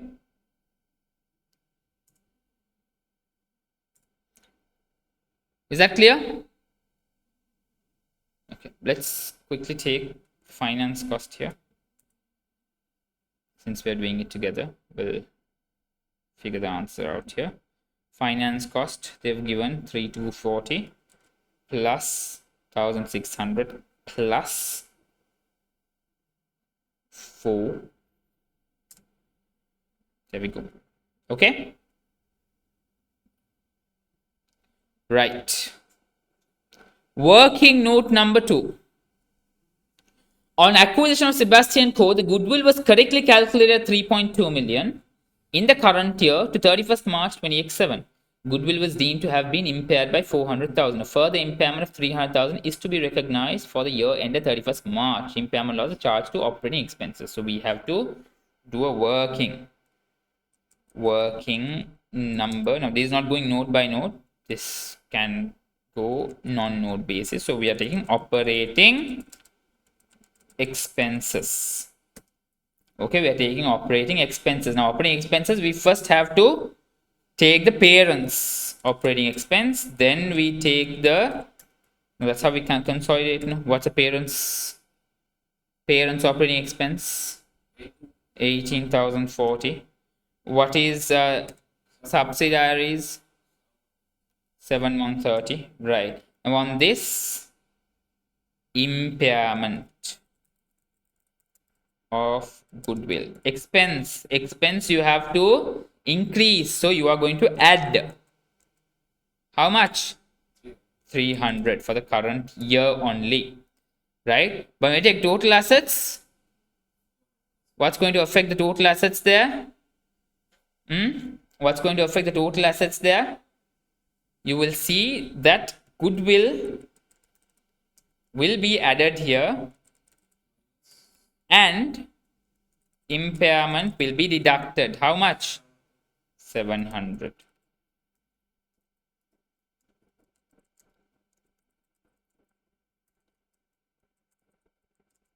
Deduct. Okay, 700. Done with working note number 2. Okay, right. Is that clear so far? Is that clear, guys? Make sense? Make sense? Online, can you confirm? Does that make sense so far? Can we proceed to the next note? Yeah. Right. So next note is going to be based on the depreciation, disposal working, right? So disposal working. So that will take as a separate working. So it's easy for doing with transfer and without transfer, that way it's easy. Yeah. It is easy that way. Let's do it that way. Okay. Disposal adjustments. Right. First, there is fair value adjusted depreciation. First, we'll deal with that. How much is that? 11 became 14, right? What is the remaining life? What are they saying about remaining life? The property had remaining life for 15 years. Okay, 14 minus 11 equals 14,000 minus 11,000. Divide by,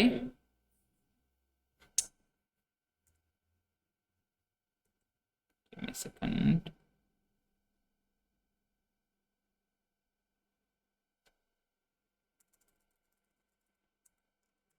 $14,000 minus 11,000 divided by 15.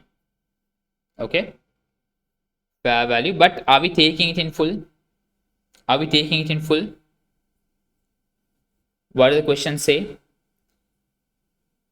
Sebastian had property on 1st of April. When did they dispose? 30th September 2087. How many months into the year? April, May, June, July, August, September. 6 months depreciation. Why? Depreciation is charged on a pro rata basis. Only 6 months. 6 months depreciation. Okay, that's what is relevant. 6 over 12. Okay, 6 over 12. And then what's the other adjustment? Other adjustment is going to be the gain or loss on disposal. Okay, right. So there are two models now: cost model, fair value model. Right. So cost model, we have cost, we have accumulated depreciation, that gives you your carrying amount. Then the disposal value, right? And that will give you your gain or loss. Okay, right. As per cost model, what was the cost? 11,000. Fair value model, what was the value? 14,000. Right.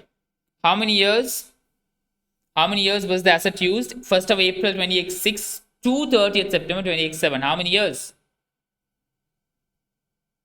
1st of April to March, 1 year and 6 months, right? So 1.5 years, right? So that's 1.5 years equals this divided by 15 into 1.5 equals this divided by 15 into 1.5. Okay, so that's the accumulated depreciation. What's the carrying amount then? What's the carrying amount? Minus this. Carrying amount based on fair value model minus this 12,600. What was the disposal value? It was disposed for 15 million, right? 15 million. There is a gain, right? How much? Based on cost model, 5,100. Based on fair value model, 2,400. So what has been recorded in Sebastian's account? 5,100, right? But what you are supposed to record? 2,400. So you have to difference adjustment. What's the difference adjustment? 2,700. So what will you do with this 2,700? What will you do with this 2,700? Now look at this, what they are saying. Gain on disposal of property in operating expense.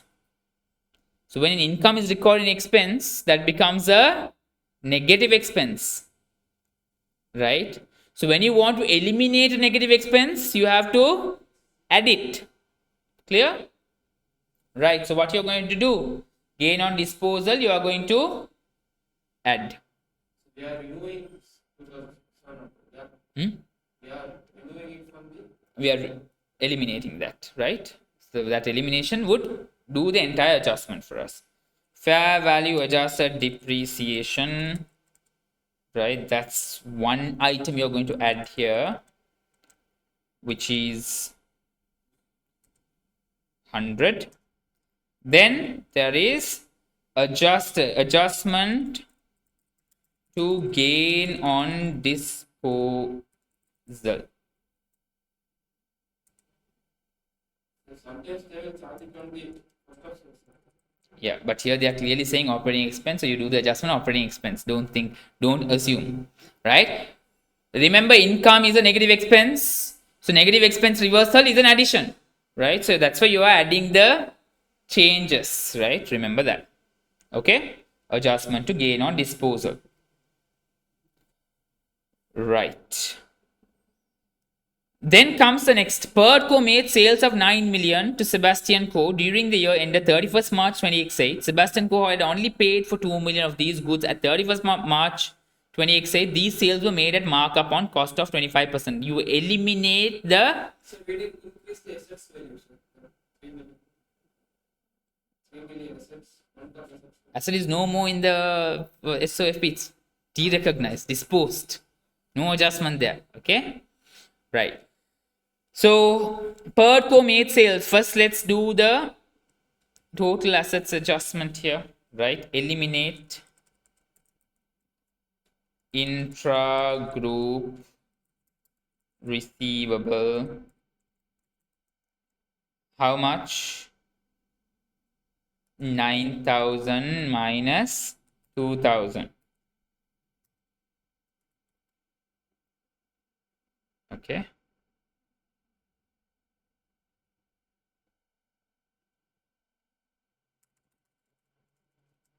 Equals 9,000 minus 2,000. So you have to eliminate that, right? Intra-group transaction you are eliminating. Clear? Right. What else are you eliminating from here? What else are you going to eliminate from here? You are going to eliminate the unrealized profit, right? Eliminate unrealized profit. Right. Now to do unrealized profit, we have to do a working. Right? So what's its working number? Working 3. Working number 4. Provision for unrealized profit. Right. What are details they've given here? 9 million was the sales. So this 9 million also has to be eliminated, right? From where? From revenue. Okay. We'll do everything together itself. This plus this minus 9,000. Okay. Right. Cost of sales will come to that after doing the working of unrealized profit, because unrealized profit is going to be relevant to cost of sales as well, right? Okay. So 9 million sales were made at a markup on cost of 25%, and Sebastian Co holds 1/3 of these goods. Right. Revenue, cost of sales, GP. 100. What's the markup they've maintained here? Markup of 25%. 125. Markup always you'll calculate this way. What is the figure? 9,000. So what will be your cost of sales? Equals this divided by 125 into 100. So that's your cost of sales. What's your GP? 1,800. Remaining in inventory, meaning unrealized. Wait. How much? 1/3, right? What are they saying? How much remains? 1/3 of these goods. Okay. Right? Unrealized, how much? 1/3.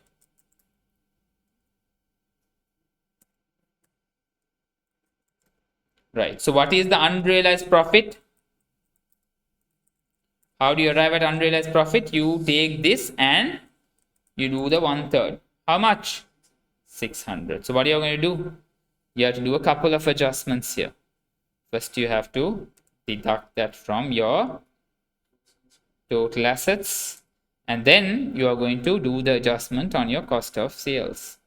Equals cost of sales this plus this minus 9,000 plus 600. Okay, so that's your cost of sales.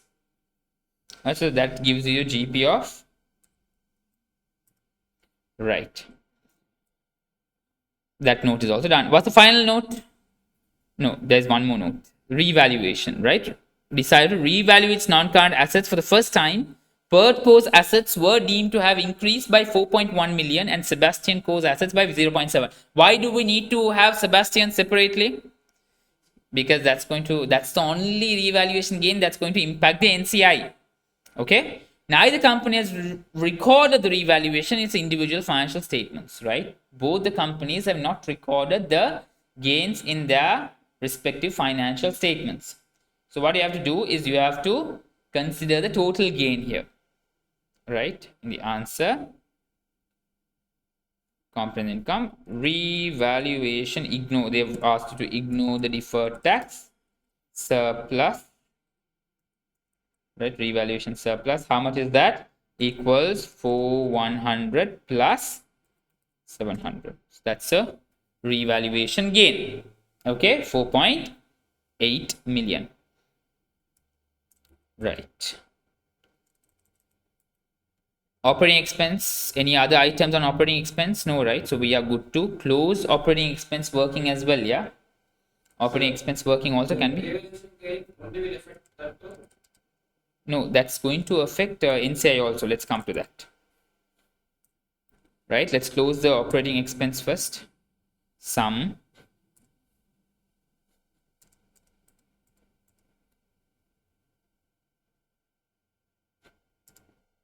so this is your operating expense. Go to your answer, pull it from here. Okay, right.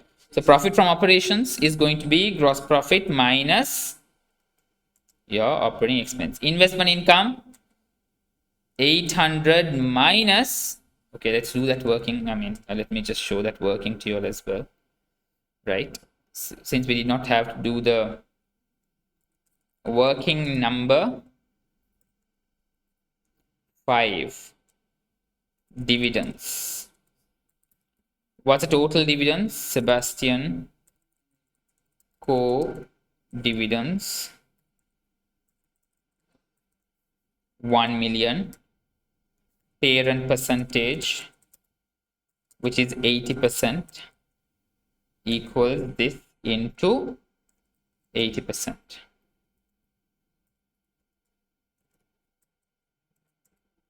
Right, that's the parent percentage. So what do you do here? Go here, investment income, pull this figure from here. They've given the investment income of 3 million minus working 2. Okay, 2200 is your investment income after the adjustment. What's the finance cost is also given? What's the profit before tax? This plus this minus this. Right, so that's 5797, round off to 5797.18, round off to 5797. Right, tax, they've given the figures. There is no adjustment on tax, so we pull the tax as it is from here. This 1560 plus 1480, that's your tax. Profit for the year 3040. 3040 tax, 2757 is your profit for the year. Okay, what's the total comprehensive income in that case? This plus this. Right, now for profit attribution, what do we require? We require something profit attribution, right? Can we close the total assets working? Can we close the total assets? Yeah. Final adjustment here, which is the revaluation gain. Evaluation gain. Why? We go back here. We saw in the note, revaluation gain would increase on non-current asset, right? Go here and bring the 4.8 million gain. Okay, now we can close off our total assets as well. Sum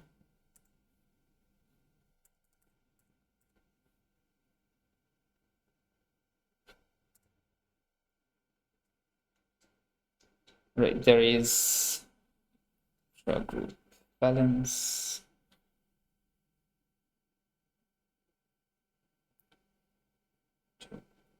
Okay, there is small issue here. It's not 32,000, it's 3,200. Right, fine. Right, this is going to be your total assets. This is going to be your total comprehensive income. Now that requires us to do one more final working. What is that? Yes, working number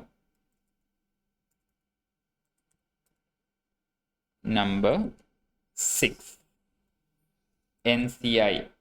That's the final working that we have to do. Now, when you do the NCI working, what you're supposed to do? You are supposed to take the profit for, now you need this for SOPL purpose, profit for the year of subsidiary, okay? And make the adjustment of subsidiary profit, right? What's the subsidiary profit here? 3690. This is what is relevant there, right? And then you have to do the adjusted profit on disposal, which you had to deduct. How much was that? 4.7 million. Where is 2.7 million? Where is that? Right. And then what's the other adjustments? Fair value depreciation. Yeah. Yes. Fair value depreciation is also relevant, right? Deduct. Right. Minus 100. Right. And then there is also goodwill impairment.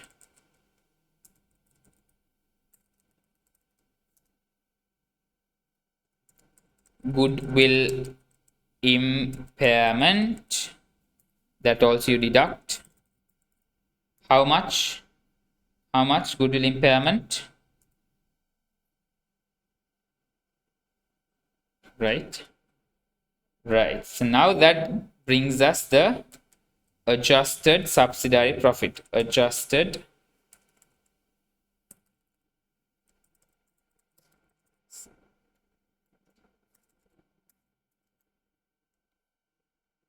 of Sebastian equals sum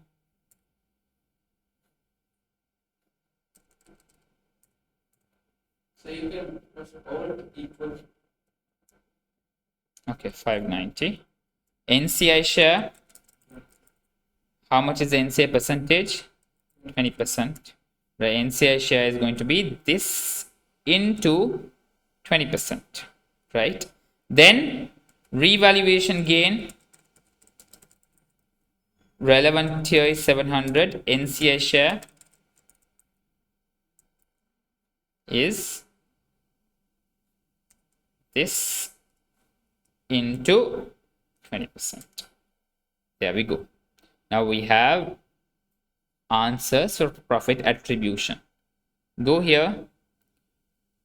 Profit attributable to NCI, how much is that? We have that here, 118. What's the OCI attributable to NCI? We have that here, 140. So what's going to be for parent? This minus this.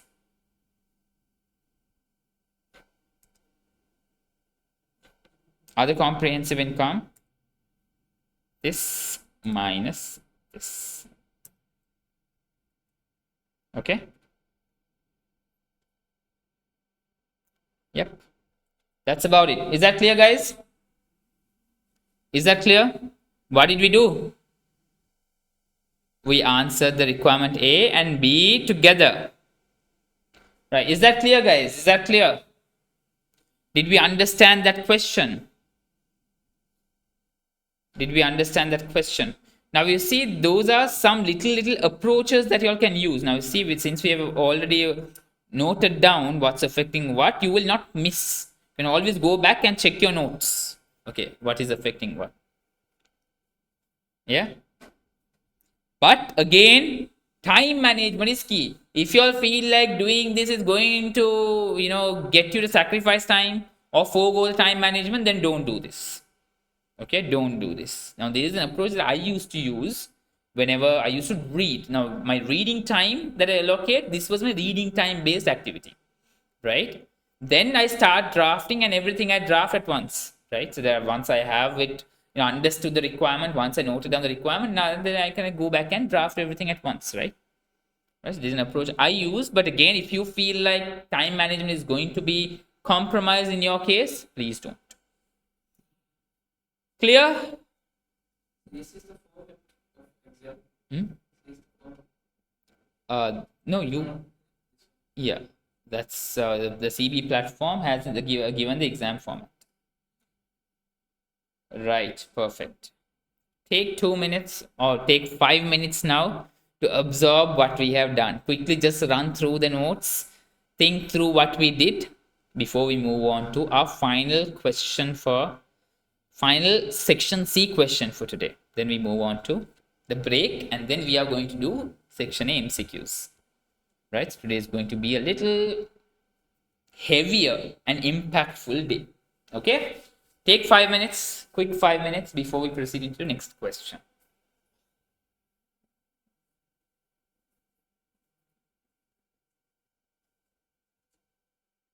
How's the preparation, Umar? Feels better now? How's it? Continue.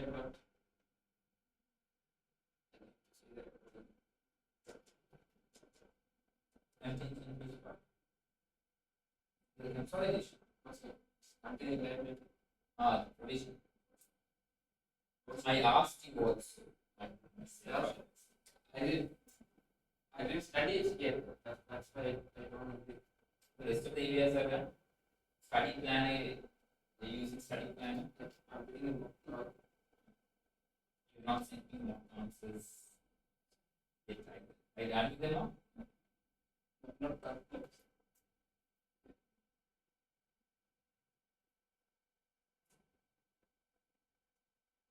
So is associate. Will it as associate? You have to implement. Zero section A, B, and B. Section A and B, they might. Disposal of group.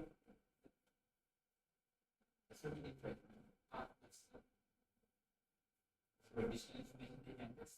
So we are actually I'm focusing on questions that are little challenging. So when you start finding these challenging questions easier, it makes sense. Right? You all might have never faced the disposal where you have to eliminate a cost-based disposal and do that as a value-based disposal. Consideration is okay. Study interpretation. So the final question we are going to look at interpretations. This is interpretation. We are going to look at the depths that we need to go to.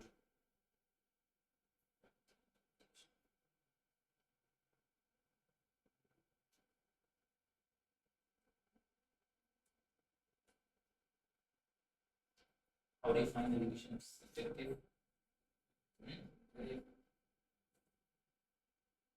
The questions that we're discussing are they, challenging questions that's opening a perspective. But this question is, so it's like this, right? Again, when some students find such disposal questions for the evaluation, they get surprised that we've never seen this. So I just want to make sure that I break all the identifiers and to make you ready to face any surprises.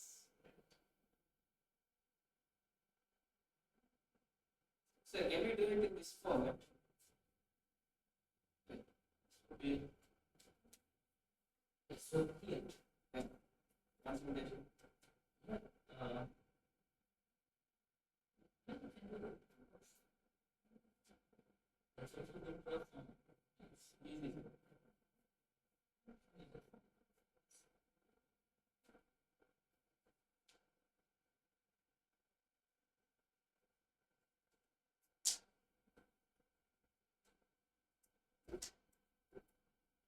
What I expected.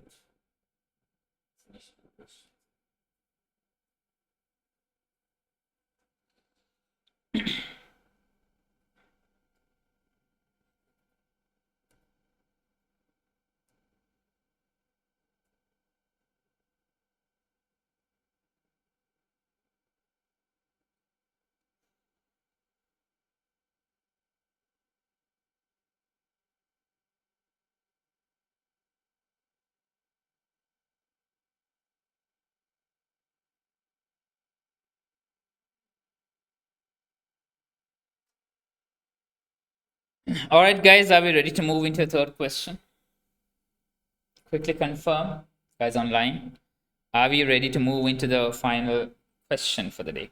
I mean, not the final question for the day, final section C question for the day. Guys online, please confirm.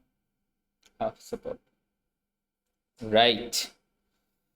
Now, this question is going to focus on interpretation, right? We did not say interpretation, so now we are going to look at interpretation as well. Okay. Right. This scenario relates to two requirements. PayStrico is considering the acquisition of a subsidiary in the catering industry, considering the acquisition. Two companies have been identified as potential acquisitions, and extracts from the financial statement of Cookco and Doveco have been reproduced below.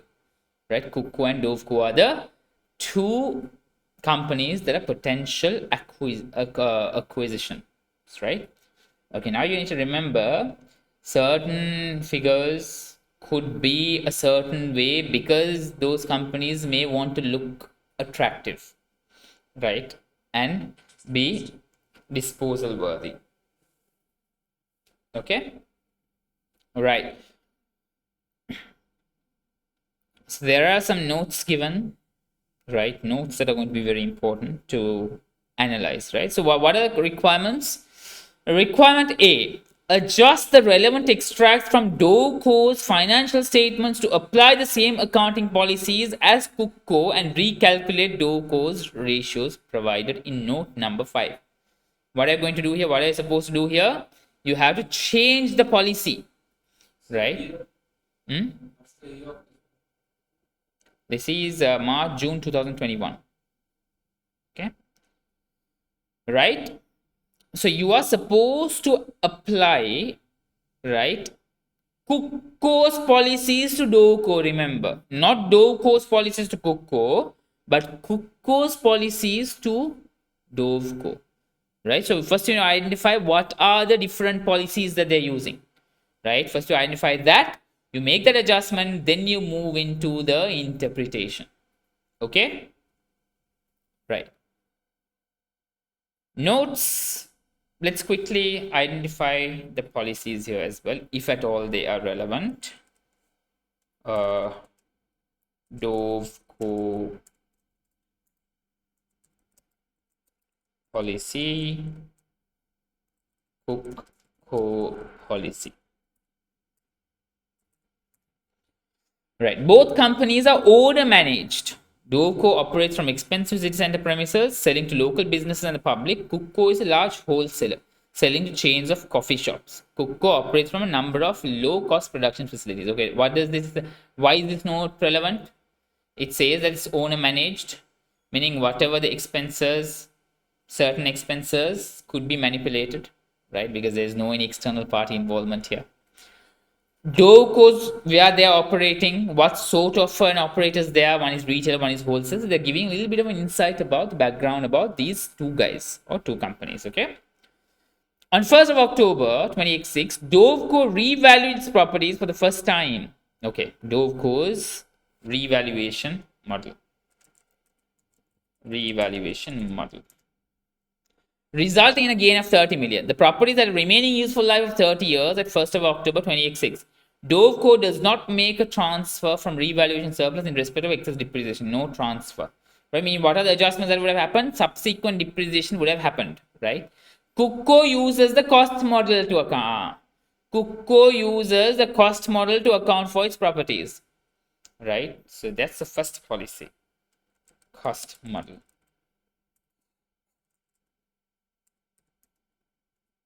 So what are you supposed to do? Restate Doveco cost model. Okay. Right. Next one says Cookco charges the amortization of its research and development to cost of sales, whereas Doveco charges the same cost to operating expenses. Next issue.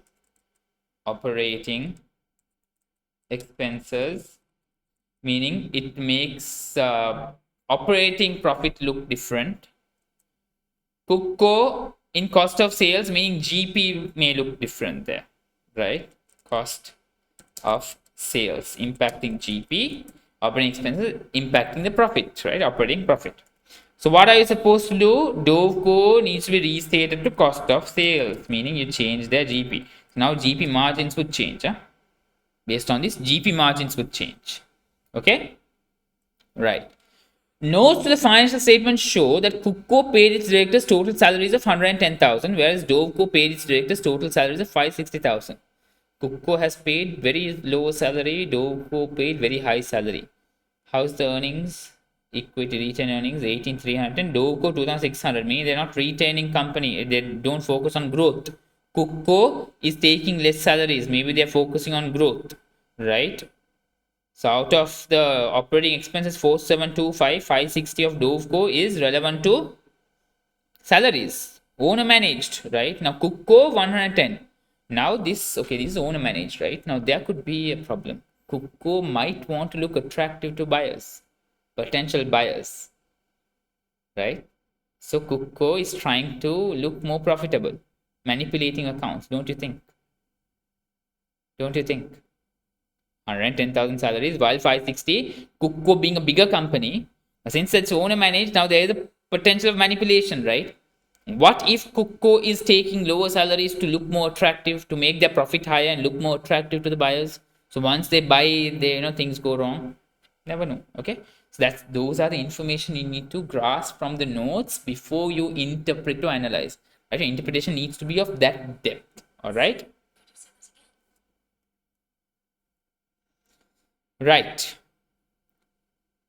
These costs amounted to 1.2 million for Cookco and 2.5 million for Doveco. That's a research expense, right? Cookco's research expense 1.2, Doveco 2.5. Okay. Now there could be another issue here. Cookco's 1.2 million research and development.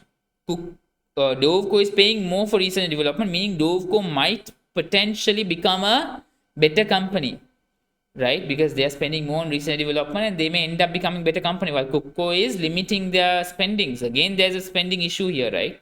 They're trying to keep their expenses lower. Why? Yeah, maybe to look more attractive, right?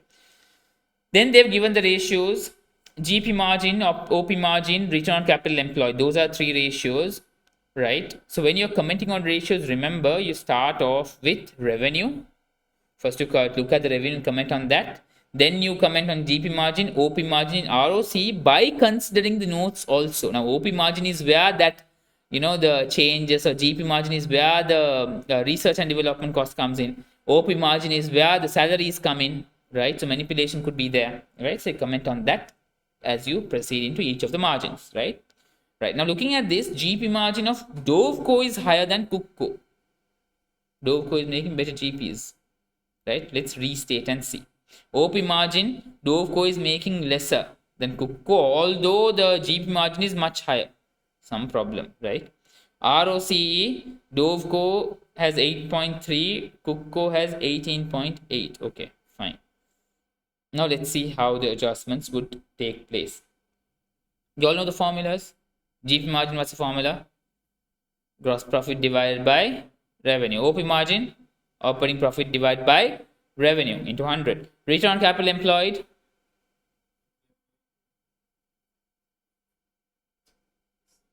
ROCE. Quickly tell me the formula.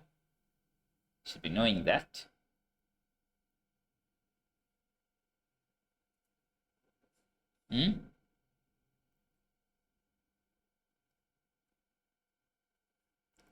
Return on capital employed. You're not supposed to Google it right now. You're not supposed to search it. Return on capital employed. Profit before interest and tax. Operating profit. Why? I had clearly told. When it's equity that's below, profit after tax comes above. Profit, if it's capital employed is equity plus long-term liabilities. So profit before interest and tax, so operating profit, in other words, will be the numerator. Denominator would be your capital employed. Okay, that's the formula. Right. So we had to first do the adjustments and then we have to do the restatements. Right, now let's do the adjustments first. We've given the figures here, no? Right. What's the first adjustment? Revaluation model. 30 million of revaluation surplus, you have to eliminate that. Subsequent depreciation, you have to amend that as well. Okay. Now tell me, what would have been the depreciation otherwise? Remaining useful life 30 years, right? 30 years was the remaining useful life. So what would have been subsequent depreciation? What would have been subsequent depreciation? 30 million divided by 30, right? So 1 million would have been the subsequent depreciation. You need to eliminate that as well. You eliminate the 30 million, you eliminate the 1 million. Where do you eliminate 30 million from? You eliminate 30 million from revaluation surplus, right? You eliminate that from here. Okay? Equals minus this. Where else does this impact? Property value? Yeah, property value also needs to go down, right? Why? Property value would have gone up. Minus 30, right? 30 million. But property value also would have been adjusted for subsequent depreciation as well, right? What's subsequent depreciation you need to add back? You have to add back how much? Add back 1 million. That's subsequent depreciation. And where do they depreciation to operating expense? So where are you going to deduct that depreciation from? You're going to reduce the operating expense of Doveco, right? Doveco restatement. Co-adjusted figures, right? Right, 4.725 is the expense. Now here you are going to eliminate, right? Reduce that by 1 million. Reduce that by 1 million. Okay. To insert one more line here. Right. That's the first adjustment. Yeah. First adjustment, we saw what happened. 30 million revaluation surplus removed. Why you need to move it to cost model? Revaluation surplus removed. You have to remove the NCA value. You have to eliminate the excess depreciation, subsequent depreciation. Okay. That's the adjustment number 1. Done. Right. Adjustment number 2. Cookco charges amortization. Right. Amortization of Doveco is how much? 2,500, right? So you have to eliminate from operating expense and you have to record it under cost of sales. So what are you going to do from operating expense? You need to remove, right? You eliminate from cost of sales and you have to add to your, sorry, eliminate from operating expense and add to your cost of sales. Okay. Doveco adjustments.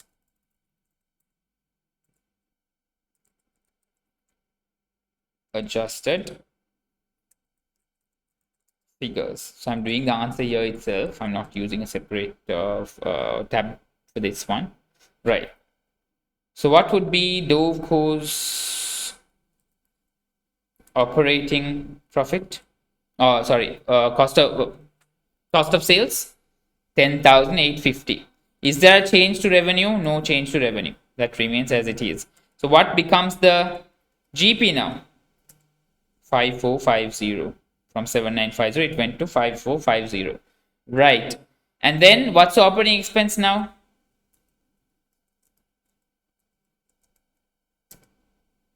How much is the operating expense now? It's 1225. How much was it? 4725. Goes down to 1225. Right. And then finance cost. Right. You take the finance cost as it is. Right, but here you need to take a operating profit as well, right? They have not given the operating profit figure. Insert. What's the operating profit here? Equals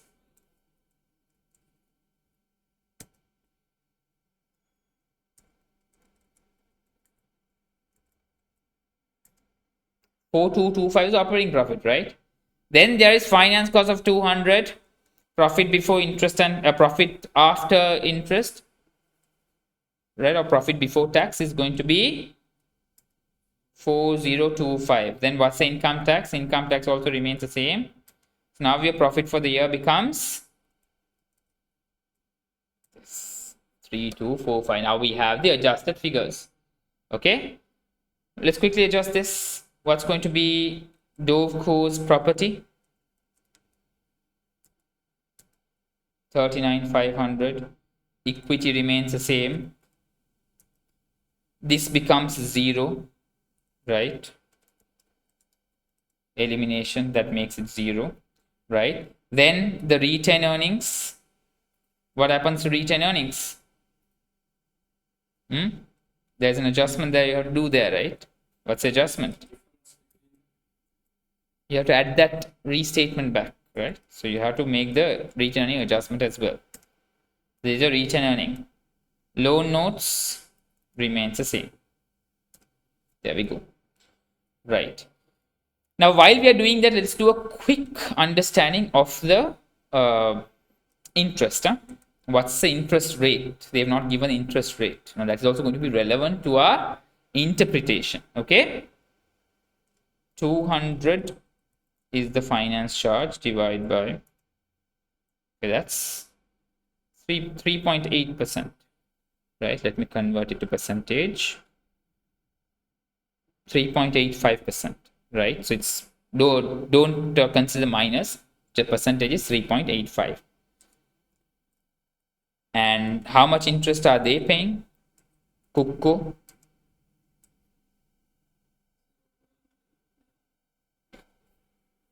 Doco's interest rate is lower. Cookco's interest rate is higher. Why is that? Then same industry, they're in the same industry. So you know this thing can't differ. Either it's going to be a related party transaction, right? Or it's going to be through a parent or a subsidiary, intra-company. That's where you receive the benefit, right? Otherwise, you won't have benefit. It's going to be equal. That's also a problem. We need to try to touch upon that aspect to figure out why finance cost. Because you see the finance cost is very low, right, of Doveco, right, compared to Cookco, while the loan notes figures are almost similar. Let's touch upon that. Right. Then what happens to the restated Doveco ratios? Right. Now let's quickly restate updated GP. How much is that? This divided by revenue. Okay. Updated OP, operating profit, is this divided by this. That's the updated operating profit. Then ROCE, profit before interest and tax, operating profit in other words, divided by, what's the total equity? Okay, this plus this plus the liability. Okay. Right, so let's quickly convert these to percentages. Right now you see them, my God. Now it's more comparable. Now GP margin becomes of Cookco, Doveco comes down and it's more comparable to Cookco now, right? OP margin, now it's a reversal, meaning Doveco is performing better in terms of OP margin than Cookco. Well, initially it was different. So this shows how choices of policies, accounting policies, also can impact the financial statement figures. Why? What did you do? We just adjusted the policies, right? So how that's going to impact is also key. And then just look at the ROC. It jumped all the way to 43.11%, right? From 8.3%. Okay, now that is unrealistic. We have to try to understand what that is. Requirement A is complete, right? Requirement A, how do you complete? What was the requirement A? These adjustments, right? We adjusted the financial statements. That's how we arrived at requirement A. Now comes requirement B. Based on these adjusted accounting ratios, compare the performance of the two companies. Your answer should comment on the difficulties of making a purchase decision based solely on the extracts of the financial statements, right? Should comment on the difficulties of making a purchase, right? Meaning this is going to be inconclusive. You can't conclude which one to purchase, right? Because there are difficulties is what they are indicating here. right? So when you interpret, right, when you start interpreting, remember that you don't assume, right? Don't try to come up with your own figures. Don't try to think, okay, what if. Whatever the figures are given, make your thoughts based on those figures. If you see that those figures are insufficient to make a decision, you mention that the information provided is insufficient, which is why conclusion cannot be reached. Okay, so let me quickly give you an outline how you can face an interpretation question. Okay, so always start by commenting on revenue. Okay, so what happens with the revenue? So, how they ask to interpret which topics they are asked to interpret. Interpretation. Yeah. We anything we can. Yeah, you, that's what I'm saying, you had first, that's why you interpret your revenue, how the revenue difference, how the revenue changes, etc. Then you come in, now you already calculated the ratios, no, now you interpret based on the ratios and the given information. Okay, GP margin is the next that you interpret, OP margin is the next that you interpret, and ROCE is the next interpretation point that you're going to focus on. So, is for enough? Yeah, very much. Not that four, right? Now you saw the depth I went into. Salaries, right? There was research and development expense, policy changes. You can touch upon all those aspects, right? You can touch upon all those aspects, right? Now, only when you touch upon those elements, you will be able to give a thoughtful interpretation, right? Which will show that you are, well in control, right? You know what you're doing, you know what you're interpreting, you know the numbers, you know what the ratios mean, right? What goes into the ratio, right? Now see, ROC, what could be the reason why ROC? Now, Dove goes GP margin, we know it would be the cost of sales or revenue that's going to impact GP margin. So cost of sales changed. When we change the policy, the cost of sales changed, right? Which is why that has happened, that's the case, right? Based on that, you can touch upon the research and development expenses. Maybe Doveco can become a potentially a better company because they are investing in the research and development, while Cookco, they are not focusing on much research and development costs. So maybe they might not be able to keep up with the evolving changes in the industry. Okay, then you can touch upon the OP margin. What may change the OP margin? The operating expenses, right? So what could be the parts of operating expenses, right? What were the parts of operating expenses? Touch upon that. Depreciation is a part of operating expense. Again, when you change the policy, right, you moved from operating expense, the research and development, to your cost of sales. That changed the operating expenses, right? So operating profit margin changed. Now OP, based on OP margin, you know that it's Doveco that looks attractive. Even from GP margin, Doveco looks attractive. So can you explain if revenue increases, the GP margin increases? Is better. Not always. If revenue increases and cost also increases, proportionately GP margin If won't. only revenue increases, Then GP margin should increase. Yeah. Right. So I would recommend you to watch my interpretation live class recording as well. yeah. You were there, no? So we went into the depths of how GP margin works, how OP margin works, how revenue changes impact, how cost of sales changes impact, right? Right. Okay, now when we look at the financial figures, what else can we see here? Doveco's property value is 39,500, right? While it was 68,500, now it's 39,500. While Cookco's property is 22,250. Okay. Then retained earnings, Cookco is having more retained earnings. Doveco is having lesser retained earnings. When you eliminated the revaluation surplus, the entire, what's the formula for ROCE? Operating profit divided by equity plus long-term capital, right? Now, when you eliminated the revaluation surplus, what happened? Suddenly your equity figure went down. So your denominator reduced. So very unrealistic, right? Because they are taking high salary, they're not focusing on growth. Doco is not focusing on growth, but they are investing in the research and development, so maybe they are focusing on potential growth, right? But inconclusive, we don't have sufficient information to comment on those, right? But we can touch upon those and we can tell that it's inconclusive. We need more information, right? Ask for more information. Okay, right? So difficulty in analyzing can be because that they have not even given the investment number to purchase. How much will Cookco cost? How much is Doveco going to cost when purchasing?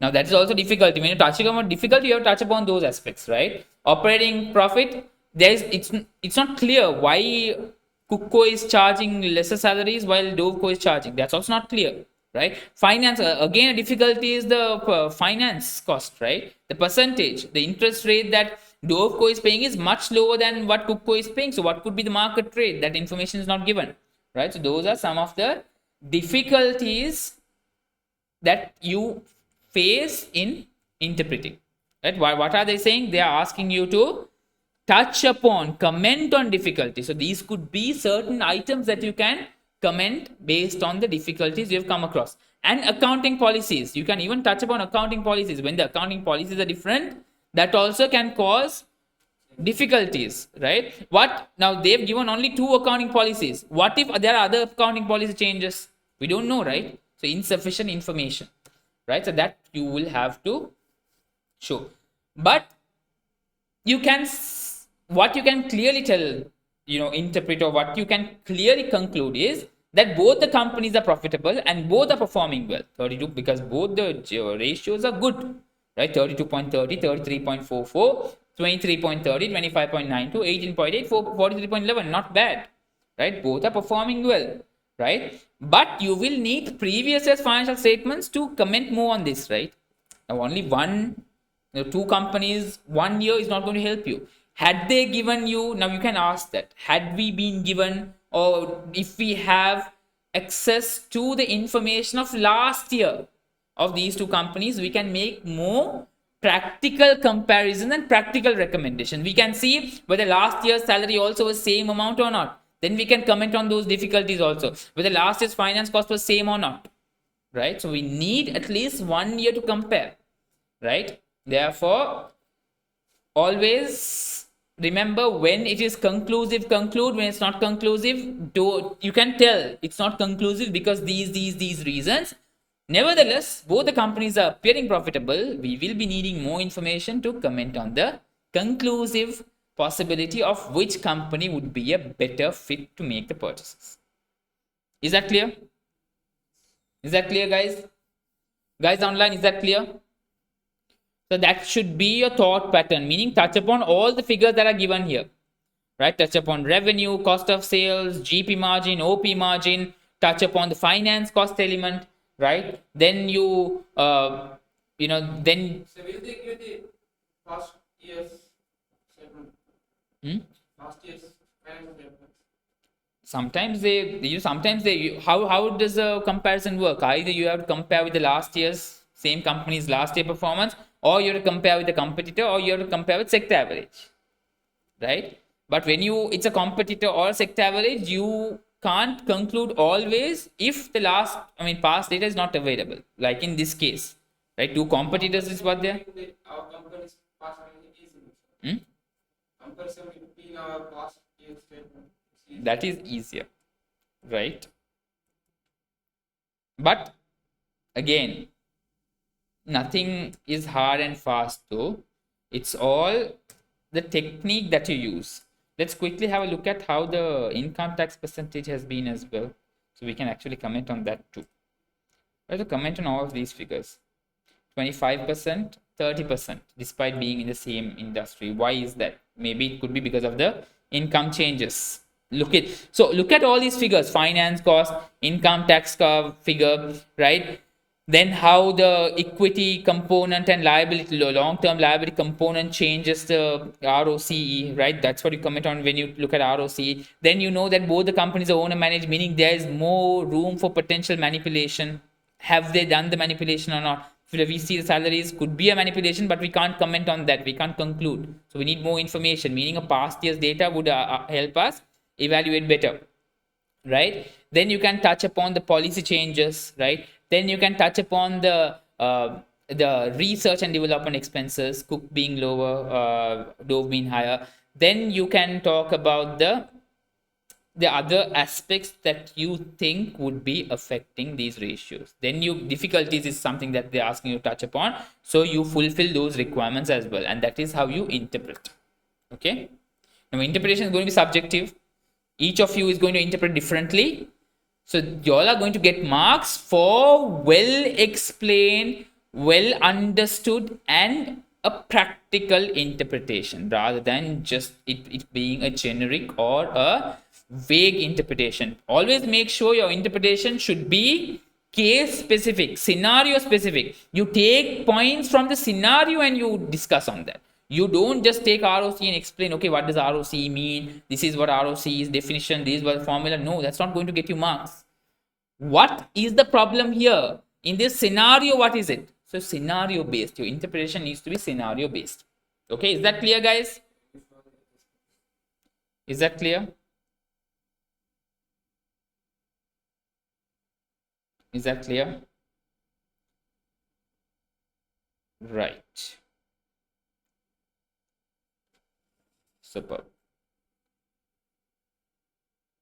So we are well on time, as I told you. I mean, we are ahead of time rather. We can take a 15 minutes break and still we'll have 1 hour. I thought 45 minutes, but we'll have 1 hour for the section A questions, right? So let's take a break of 15 minutes. So Azmat, there is not a generic statement per se, but what I used to do is 1 point for 1 mark. 10 points, I mean 10 mark, 10 points. But here you have to split them accordingly, right? GP margin, OP margin, ROC, look at which is heavier, which has more information, then conclusion. No, it's paragraph. And don't give points. Bullet points is a bad idea for interpretation. It needs to be a full explained sentence, a full explained paragraphs. Each point should be a well explained paragraph. Yeah. Revenue, GP margin, OP margin, ROCE, difficulties, conclusion.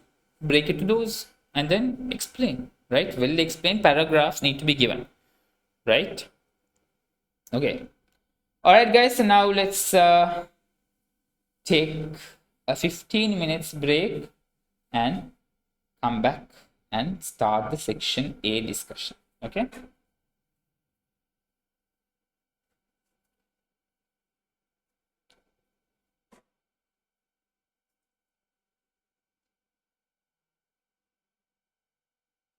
No, Azmat, it all depends on how well explained. I mean, you can't be vague and you can't just go on explaining things without it making sense. So it needs to make sense and it needs to be relevant. Okay. Right. Okay, guys. So come back in 15 minutes. Huh?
All right, guys, shall we start? Are you ready for a quick back-to-back question discussions of section A?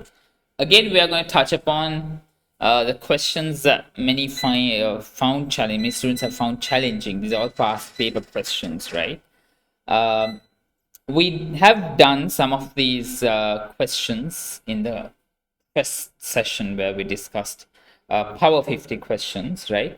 I mean, not exactly these questions, but these types of questions have been discussed, have been touched upon in a Power 50. But I wanted to touch upon these questions that are directly from a past paper and that many students have found challenging to respond to. All right.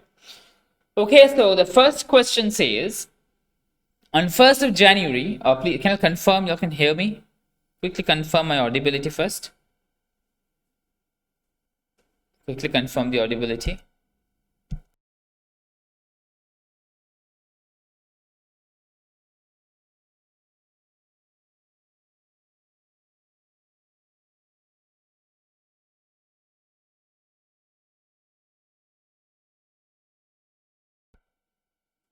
Guys online, Azmat Amani, can I confirm you can hear me? Quickly confirm so that we can. All right, thanks for confirming, Amani. Right. The first question says, on 1st of January, 20x5, Factman Co.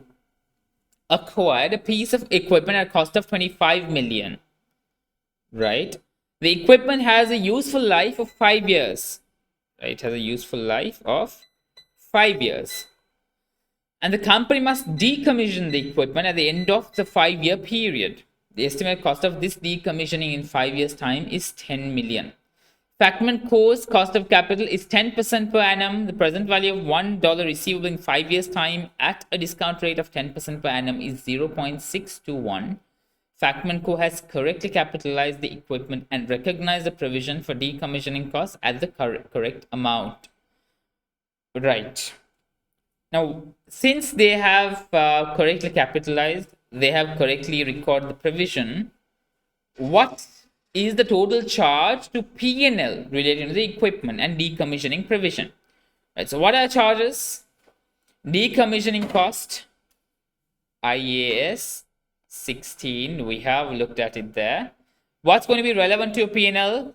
Anything that's capitalized will be depreciated.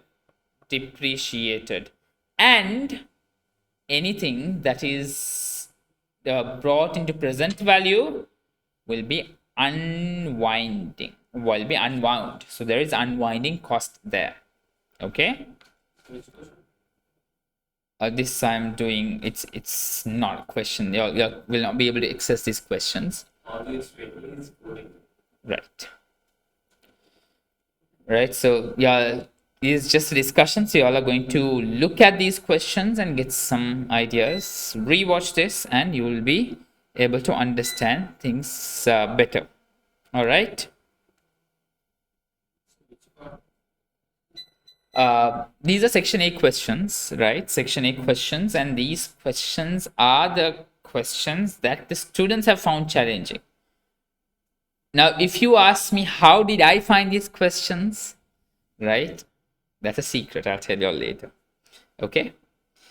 So if you all are actually looking at, if you're actually doing what I've asked you all to do in the planner, you all definitely will understand where these questions come from.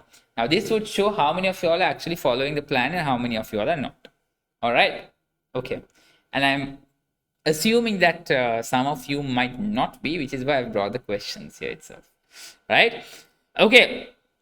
So when it comes to the P&L, you are going to have depreciation, which is the capitalized amount, and then you are going to have the unwinding cost, the cost that needs to be unwound, the provision, right, for the present value of future cash flows. All right.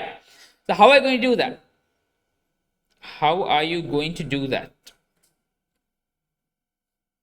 Let's go back. So we are going back and forth here, right? So cost of 25 million.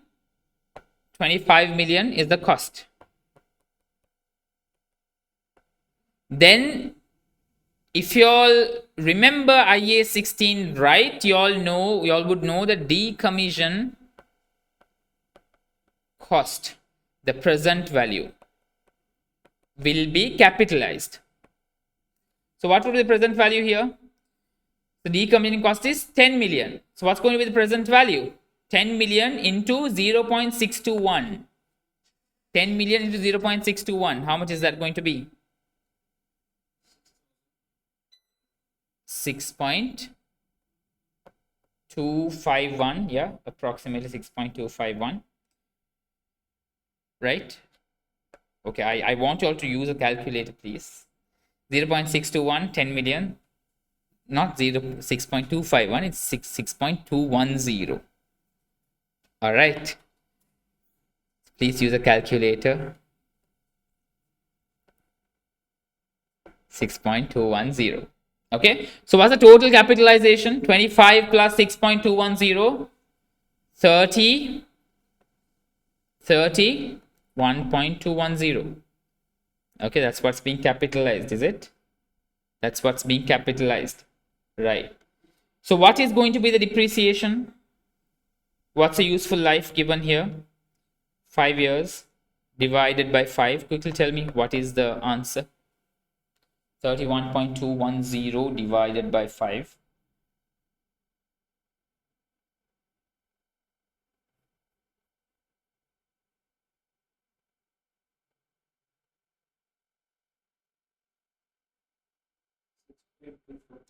Six point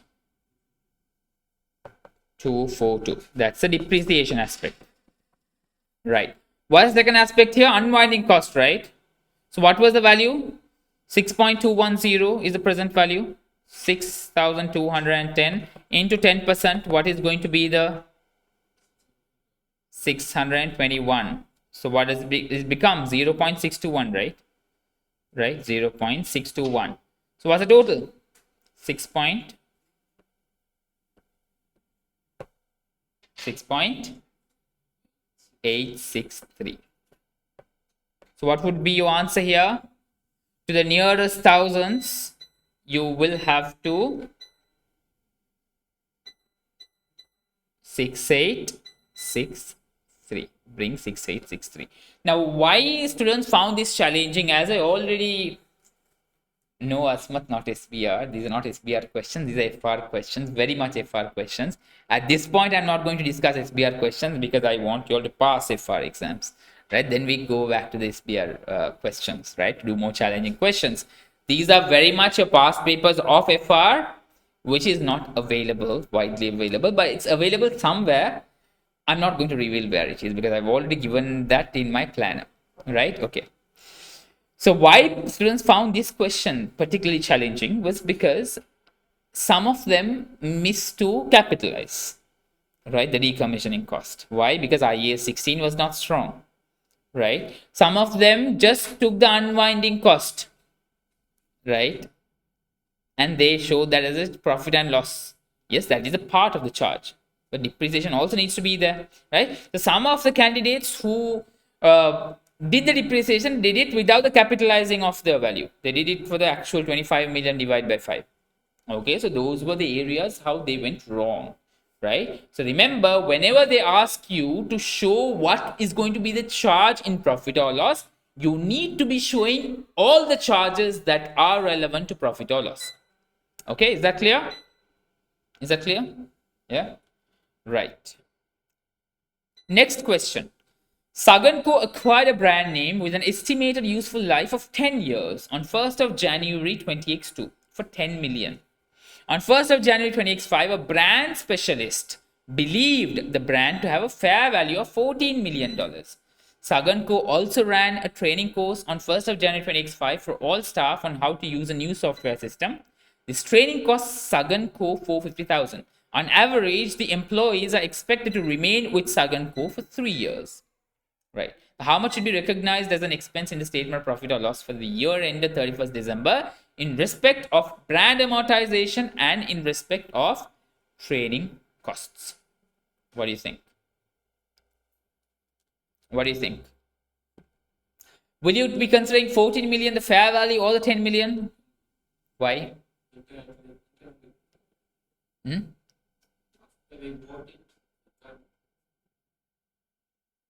Acquired a brand name. It's a brand, acquired brand. That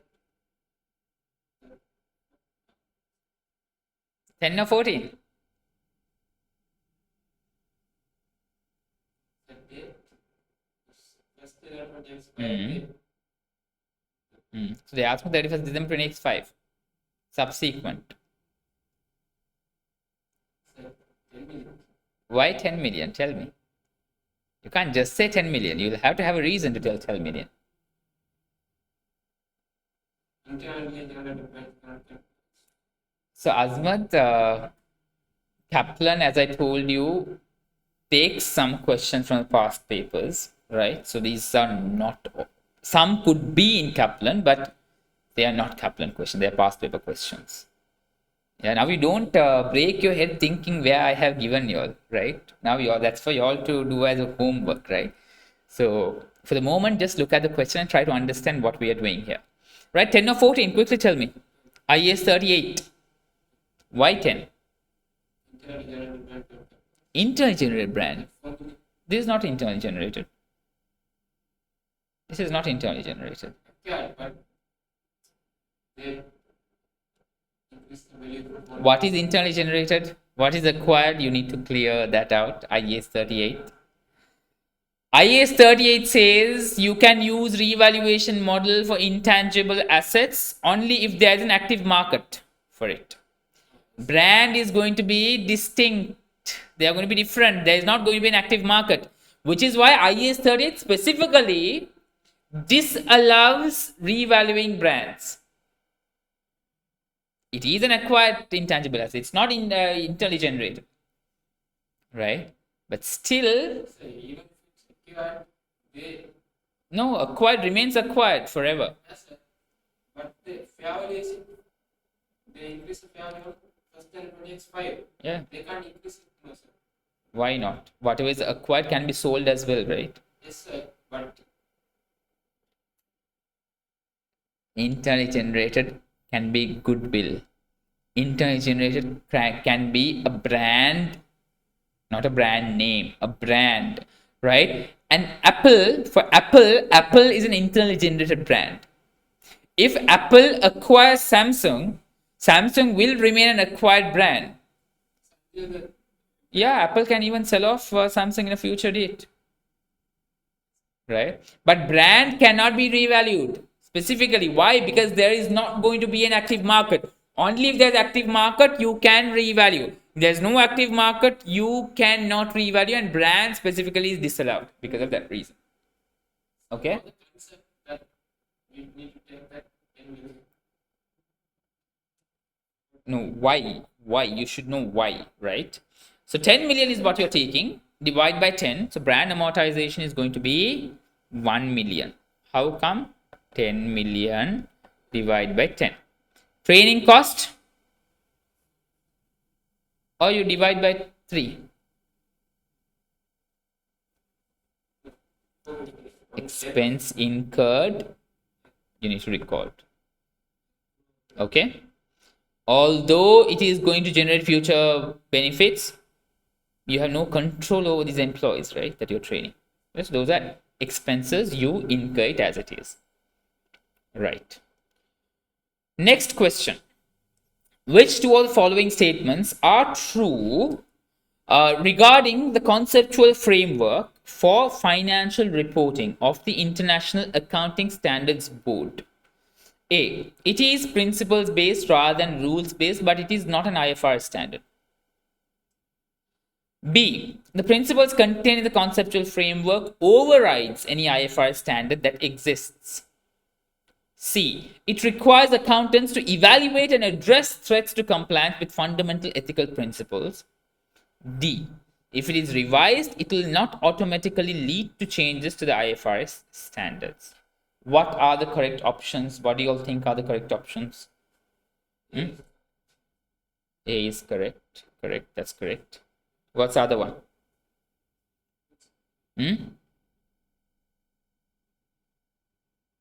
Amani says A and C.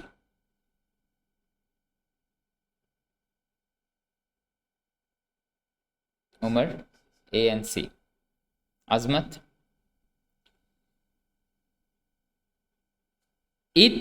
There is no ethical principles or ethical threats mentioned in conceptual framework. Where do you have that? Conceptual framework has 8 chapters, right? What are those 8 chapters?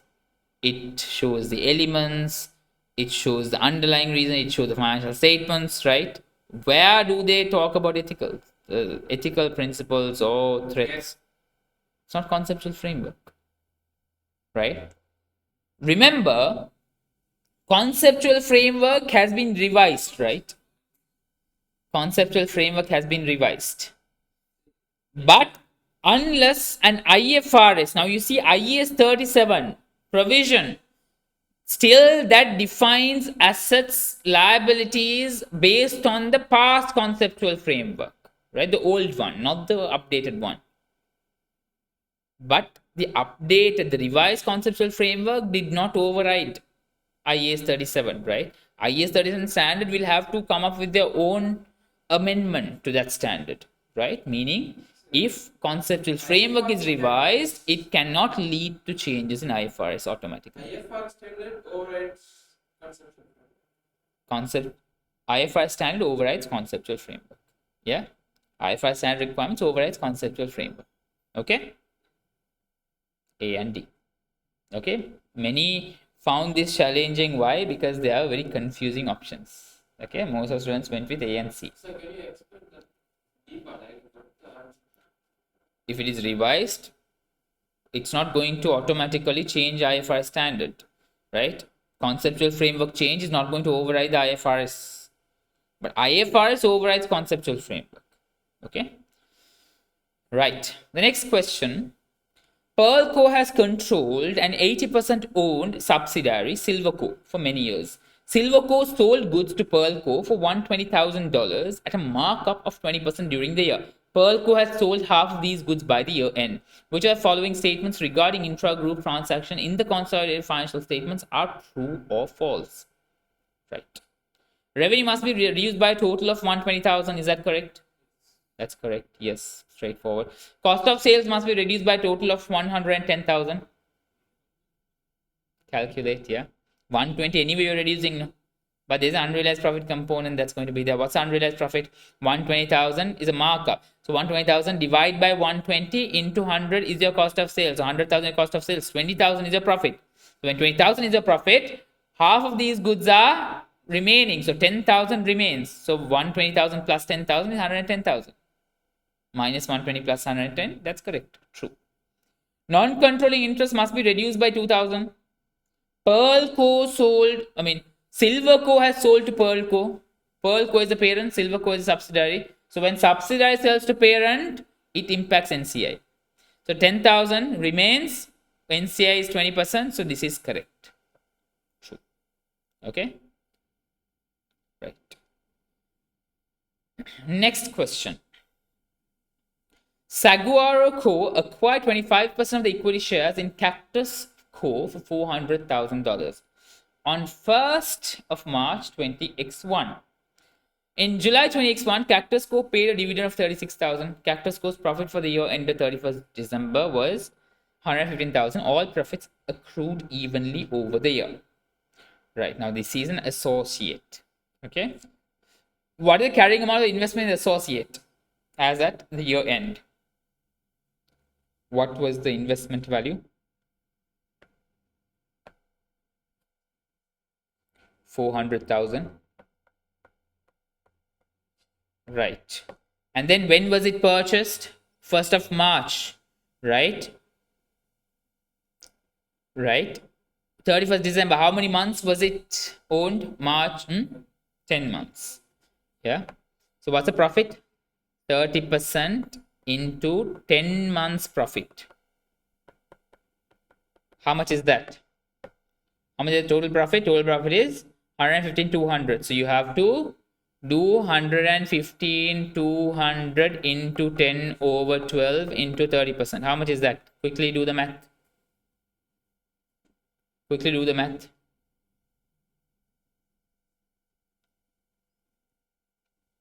150 200 into 10 divided by 12 into 30%.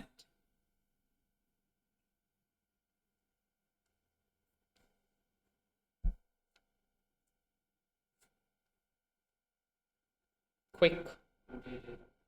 20 28 800. Right.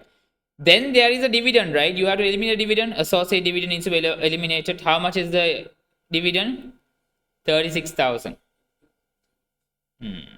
30% into 36,000. How much is that? How much is that? 36,000, 30%. Use the calculator. You have a calculator to do that. 10,800. What's the answer? 400 plus 28,800 minus 10,800. What's the answer? Is it 10,800? Are you sure? 36,000 divided by 30% into 30%. Yeah, okay. What's the answer? 400 plus 28,800 minus 10,800.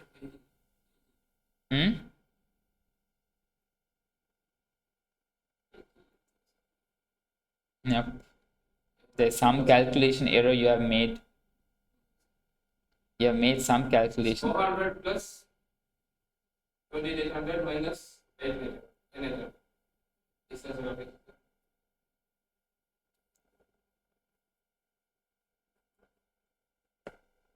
What's the error we have made here?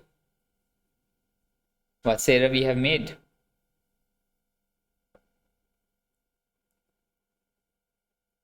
What have we taken it as? 30%. Now do the adjustments. 25%. Be very careful to read the question scenario completely. 115, 200 into 10 over 12 into 25%. How much is that?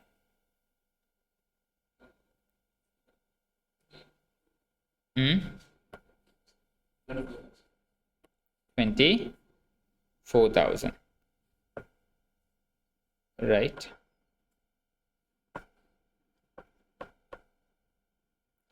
24,000. 25% of 36,000. How much is that?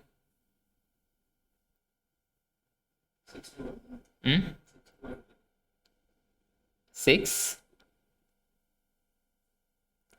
Calculate. It's 20% is 6,200. How much?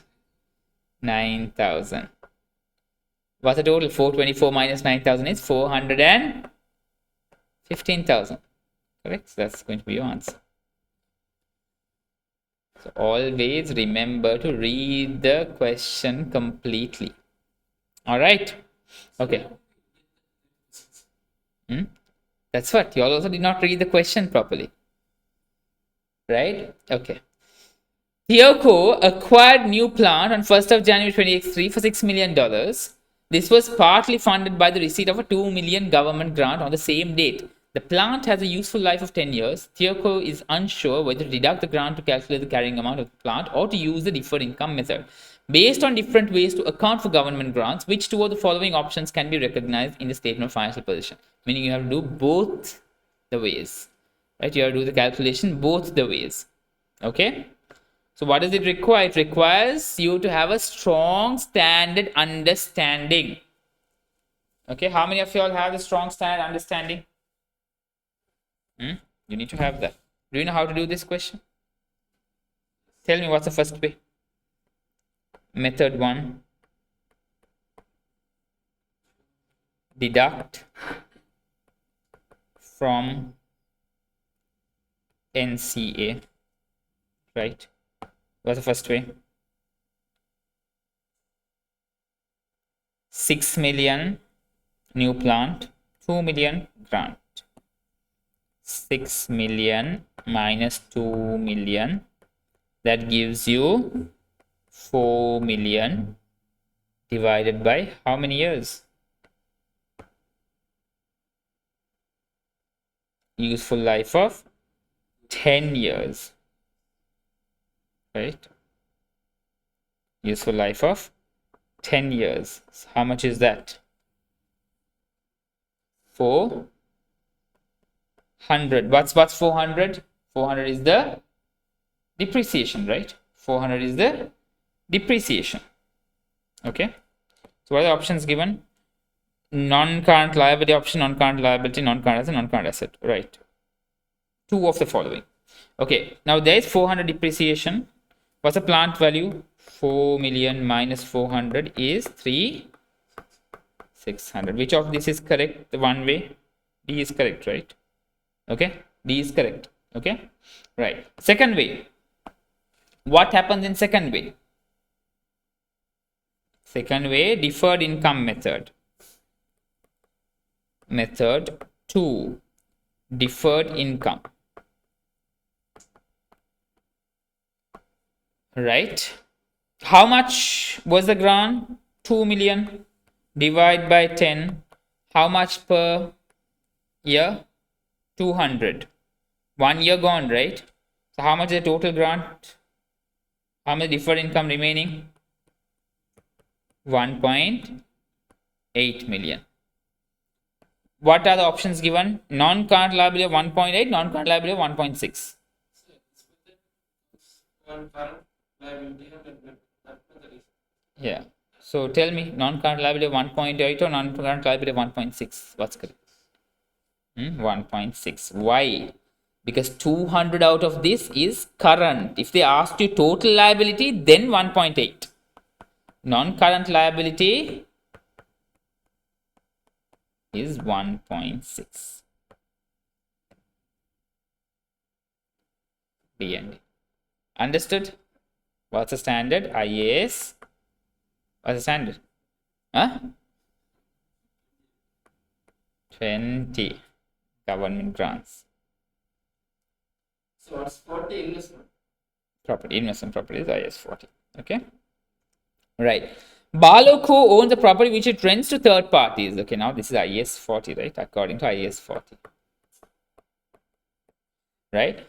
It acquired the property on 1st of January 20x5 for 10 million. At 31st December, the fair value is estimated to be 10.6 million, with expected selling cost of 0.2 million. The property had an estimated useful life of 40 years. Barlow Co. used the fair value model to measure the carrying amount of the property. What's the gain to be recorded? Quickly tell me. IAS 40. IAS 40 gain goes to other comprehensive income, profit or loss? Profit or loss. Let's select that first. Easy option. Right. What's the gain? 400. Why?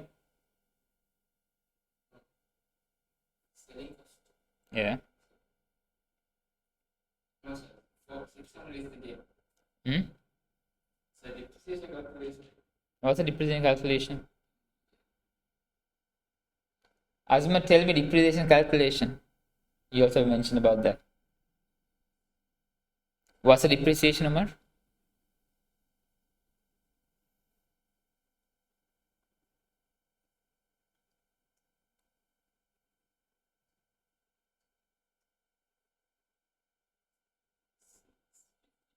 Hmm? 650 is the depreciation. Gain 650. Depreciation of 250. Very good. Azmat, you tell me. How much is the depreciation here?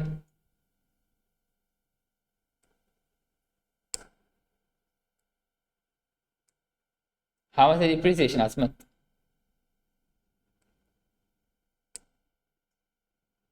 Azmat got it. Right. IAS 40.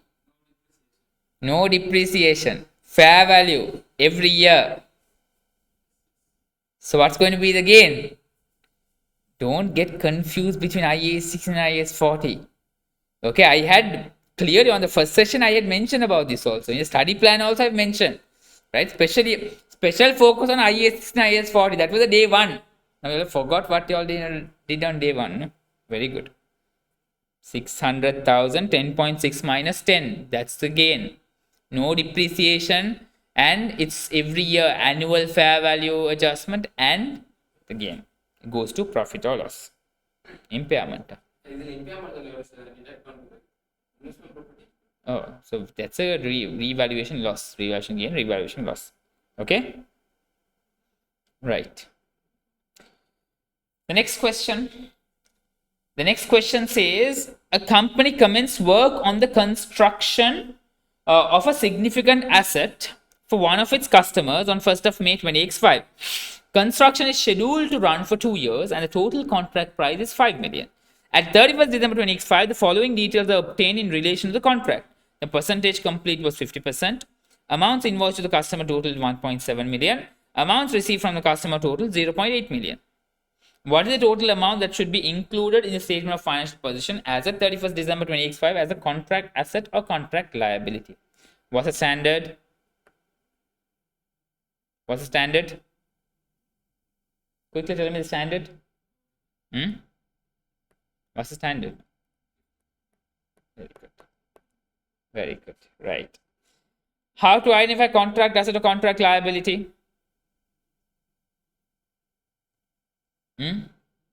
Okay, y'all do this question. Give me the answer first. Then I'll explain to y'all what the answer is.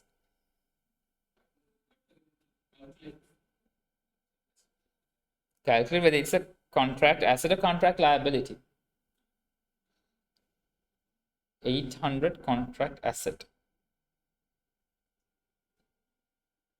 800 contract asset. Okay, that's Amani's answer. What's your answer, Umar?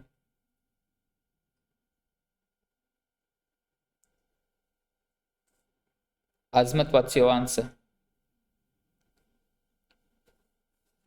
Do you recall how to calculate contract asset, contract liability? How do you calculate that? 5 million is the contract price, right? But how much is complete? 50%. So 500 is supposed to be the revenue recognized. How much you've invoiced? What's the difference? How much you have not invoiced but revenue recognized? 800, right? That's a contract asset. Amani is very good. Very good, Amani. Right. So 800 contract asset. 800,000. Clear? Do you recall that, Tomer? Yes. Need to revise. Very good. You told you only have to revise IAS 37.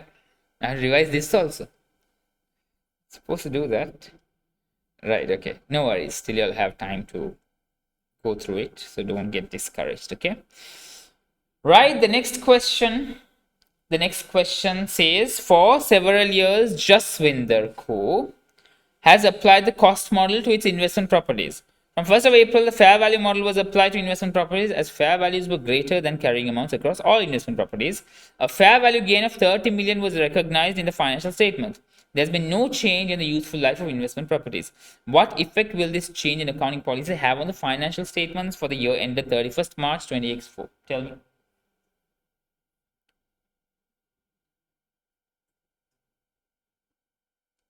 Tell me what's the answer.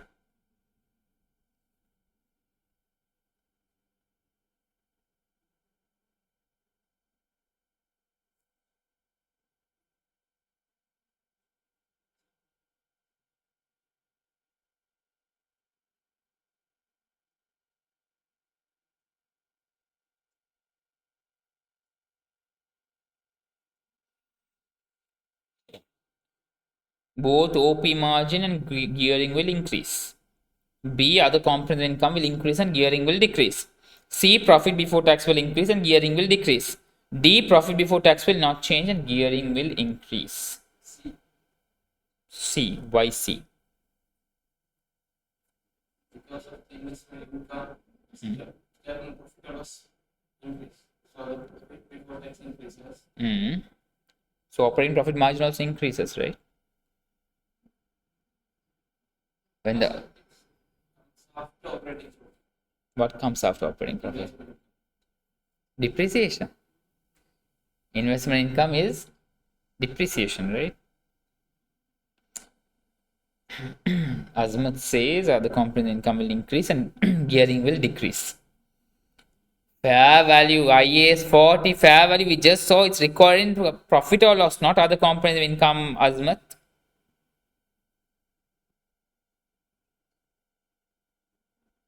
OP margin will increase or not?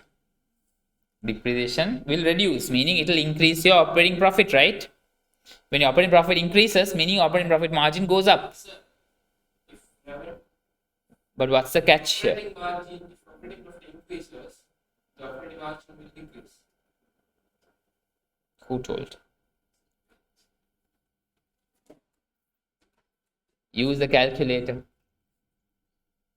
Do a 400,000 over 1 million and do a 600,000 over 1 million.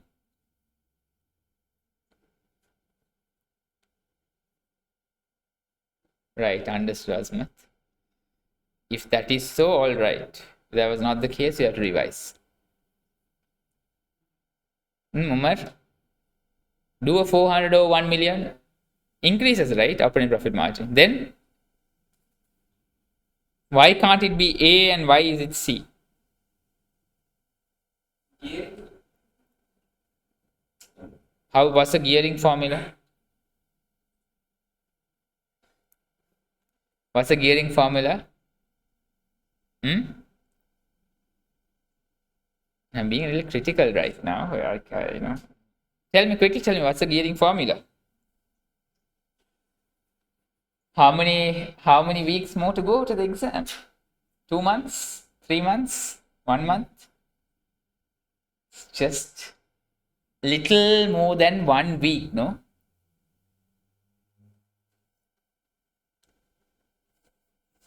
Debt over equity, okay, that's one. There's another formula, debt over debt plus equity, right? Debt over equity or debt over debt plus equity. Why you need to have this all memorized in your head, in your mind. You can't be thinking, you can't be, looking here and there. You can't be looking on the, concrete. Concrete will not give you an answer. Okay? Right. So what happens now? Debt. Yes. So an issue in the question where I use the debt over equity plus debt Okay. ratio.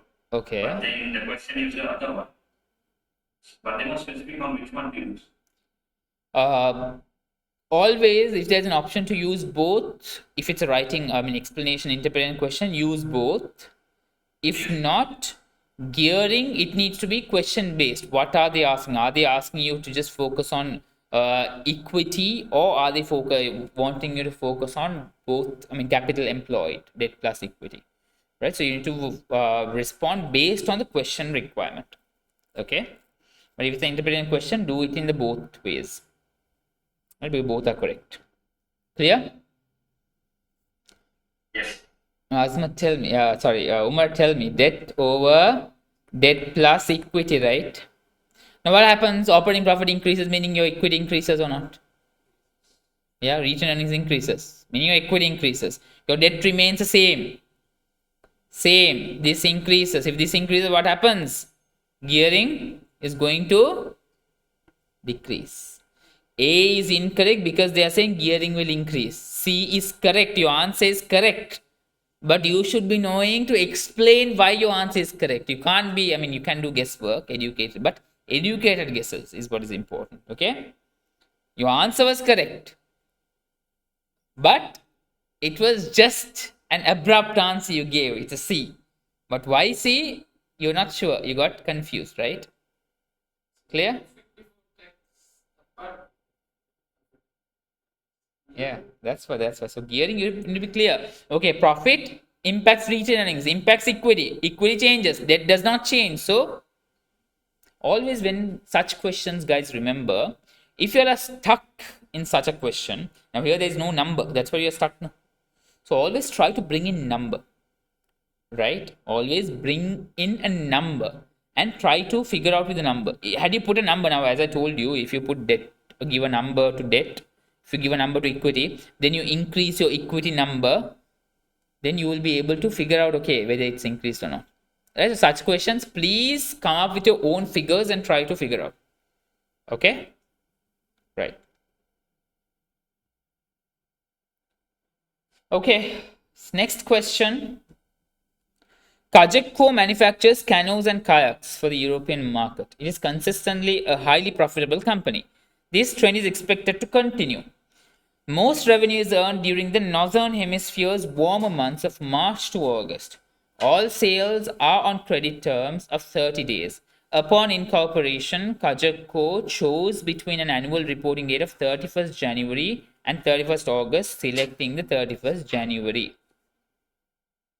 Okay. Which two of the following would be true if Kajak Co. had instead chosen a reporting date of 31st August? Right? What would have been true? A. The statement of financial position as of 31st August would show Kajak Co. at its most liquid. B. The time and cost of counting inventory should be minimized at or near 31st August compared to 31st January. C. Profits for the year ended 31st August would be higher than it would for 31st January. D. Net cash generated from operations would be higher for the year ended 31st August than it would for 31st January. Now remember, in such scenarios, if you all feel confused, if you all feel lost, if you all are trying to figure out, okay, what could be right, and you don't understand, now this question you might be not understanding, okay, what is right. So here you use elimination method. What does not work? Let me eliminate that.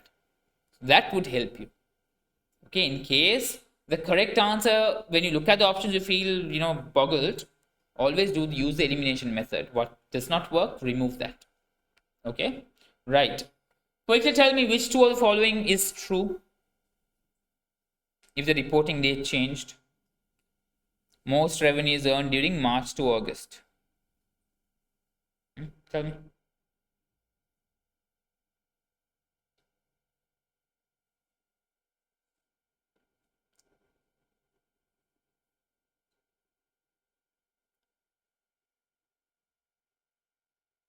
Tough question. So because these are the questions where actually students got stuck. These are all actual exam based questions. Huh? Right. Let's try to break it down and understand. First one says statement of financial position as of 31st August would show Kajak Co. its most liquid. How do you see whether it's liquid or not? Liquidity ratios. Current asset over current liabilities. Right. Now what I was saying, most revenue is earned during the northern hemisphere's warmer months, March to August, meaning there is an inventory movement, consistent inventory movement, consistent sales are happening, right? So current, even when sales are happening, your receivables will be higher, right? So you're liquid at your most liquid, don't you think? When closer to August, you're at your most liquid, correct? B. The time and cost of counting inventory should be minimized at or near 31st August compared to 31st January. There will be limited inventories, right? Because inventories are moving fast. So inventories are going to be less. So you will have to spend less time on counting inventories, right? Because you'll have very limited inventories at that point. Right? So A and B is the answer. But had we worked on elimination method, if this was not clear, C, profits for the year ended 31st August would be higher than it would for 31st January. Both are covering 1 year. Even 31st January would have that warm of, highest profit period. Even 31st August also going to have that highest profit period. There's not going to be a difference there. Net cash generated from operations would be higher for the year ended 31st August than it would for 31st January. Again, it's going to be for an entire year, right? Net cash generation also, cash flow statements also for an entire year. So when you take for an entire year, anyway, a year is going to have those liquid period. Okay, so you eliminate those two. Clear? Right. So A and B is the answer. So remember, there could be such questions in your exams. Don't get disheartened. When you look at such a question, you feel boggled and you feel lost and you feel like crying and going away from the exam, right? Don't do that. If you find it difficult to find the correct answer, use the elimination method. Even if you find the elimination method difficult, do an educated guess. Okay? An educated guess. Right? Not a tactic to guess. It should be an educated guess. Okay? Right? So you break it down and try to understand, okay, what is this saying? Now when I explained, it was clear, right, what A and B mean. So try to break it down. Right? That's what is important. Right. Next question. Bubble Co. acquired 60% of Randit Co. on 1st of April 2006. On that date, the carrying amount of Randit Co.'s net assets equal the fair value except for property. Randit Co.'s property with a carrying amount of 1.8 million had a fair value of 3.2 million and remaining useful life of 50 years. This is the only property within the Bubble Group. What is the impact of the fair value adjustment on the Bubble Group's consolidated retained earnings? Okay, what are the workings this is going to impact? Working 2, which is net assets. What else? From working 2, what is working 2 impact? Working 4 NCI and working 5 retained earnings. Correct? Right. So what's the fair value adjustment? 3.2 minus 1.8. How much is that? Quickly tell me. 3.2 minus 1.8. 1.4, right? Yeah, 1.4. How many years? It's 50 years. How much is that? 1400 divided by 50? 1,400? 28,000. That's going to be here, right? What are they asking? Group's consolidated retained earnings, working 5 figure. Now 28 is also there. You could have selected that. Yeah? But what are you supposed to select? 80%. Right? What's the percentage? 60%. Sorry, not 80%, 60%. This retained earnings will have 60% of working 2. That is 28,000 into 60%. How much is that? Post acquisitions. That's 16,800. 28,000 also was there, right? You could have selected 20,000. Be happy. I did my question. I had the answer. I'm very happy about it. But what you missed? They are asking working 5, not working 2. Had they asked working 2 net assets figures, 28,000 works. Otherwise, you have to give parent percentage. Clear? Right. The next question. On 1st of January 2006, Causeway Co. acquired property through a 7-year lease. 7-year lease. The following information is relevant. On 1st of January, an initial lease payment of 6 million was made. Annual lease payments of 12 million are due 31st December. Is it a payment in arrears or advance? IFRS 16. Is it arrears or advance? Arrears. Why? Year end. Okay. The rate of interest implicit in the lease is 5%. The present value of lease payments on 1st of January before the initial lease payment was 75 million. Right. What will be the finance cost in respect of this lease in Causeway Co. statement of profit or loss for the year ended 31st December 2087 to the nearest dollar? Right. Now for this, what you have to do, you have to create a lease table, right? They are asking for December 2087. 2086 is the year. Okay. So now we will be using a lease table. Year. There is X6, X7. There is opening liability. Liability. How much will you take as opening liability? 75 million. 75 minus initial payment. 75 minus initial payment of how much? Initial payment was 6 million. 75 minus 6, that's 69. That's going to be opening liability. Now interest, what's the interest rate? What's the interest rate? Interest rate is 5%, right? 5% of what? 75 million. 69 million. What is the 5% of 69 million?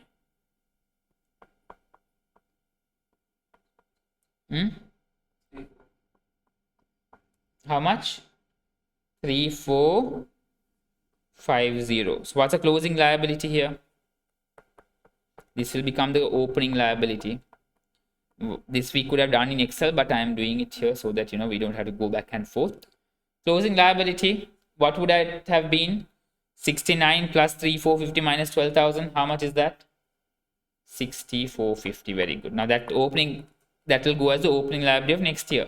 6450 into 5%, how much is that? 6450 into 5%, how much is that?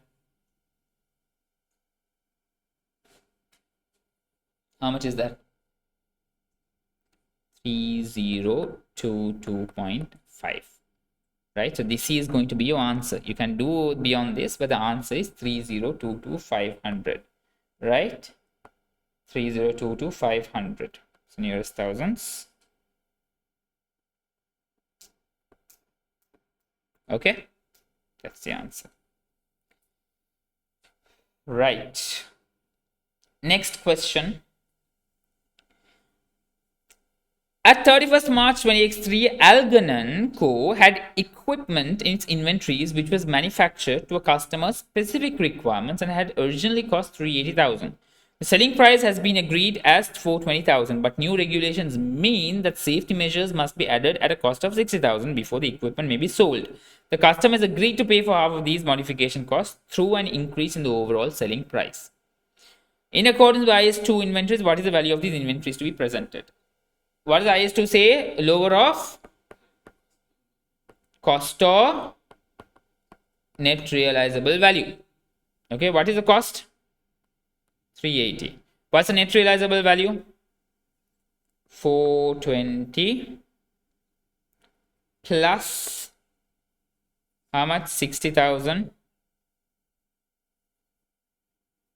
60,000 into 50%. Half of that, the increase in selling price. So now selling price becomes how much? 450, right? 450 minus the cost. How much is that? 390. What is lower? Cost to NRV. Cost. What's the answer? So they are asking for a customer procurement. It is like that. That's why customer is bearing half of the expense. Our customer allows to increase the cost also. It's partial, half. Okay. Had you selected full, you would have answer for that also. Right. So be very careful. Right. Now this IAS 41. So we've touched upon a lot of standards, no? IAS 41. Now this I want you all to attempt this question. Scotswood Co. purchased a herd of 600 bison on 1st of February 20x5 and correctly recognized this transaction at $90,000. At 30th June 20x5, the year-end date, the market price for a similar size of herd was $175 per bison. All trading of bison incurs costs of 8% plus an additional fixed charge of $1 per bison. In accordance with IS 41, agriculture, what is the carrying amount? So you need to be particular about IAS 41. You need to know IAS 41 standard. Quickly tell me. Do this question. Attempt this question.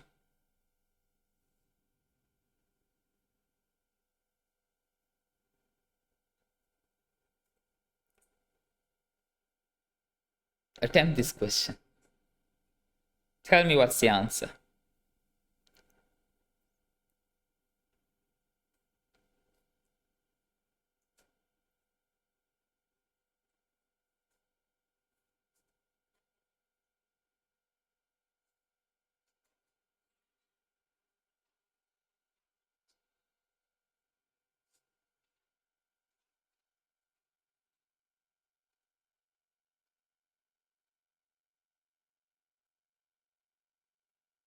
So we have 6 more questions. So we'll discuss all these 6 questions and conclude, okay? This 6, so Without this 6. I know discussion is quicker, but some things I have to let you all, because these are standards I know that you all don't focus much on. And then when you have a question from this standard, you get stuck in the exam. No? this question will come under the Very good, Amani. part 1. Section A. So you're going to make tactic to such questions. What does the IAS 41 say? What does the IAS 41 say? How are we going to value the agricultural properties? Fair value less cost to sell, right? Now, cost to sell, what are you going to consider as cost to sell? What are you going to consider as cost to sell? Cost to sell is $1, right? Fair value is where you take the 8%, right? You reduce your fair discount, 8% discount. Okay, so how are you going to do that? 600 bisons into 8%, 175 per bison, right? 92% into 175, right?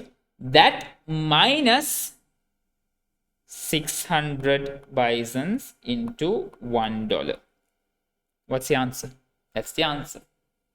Tell me the answer.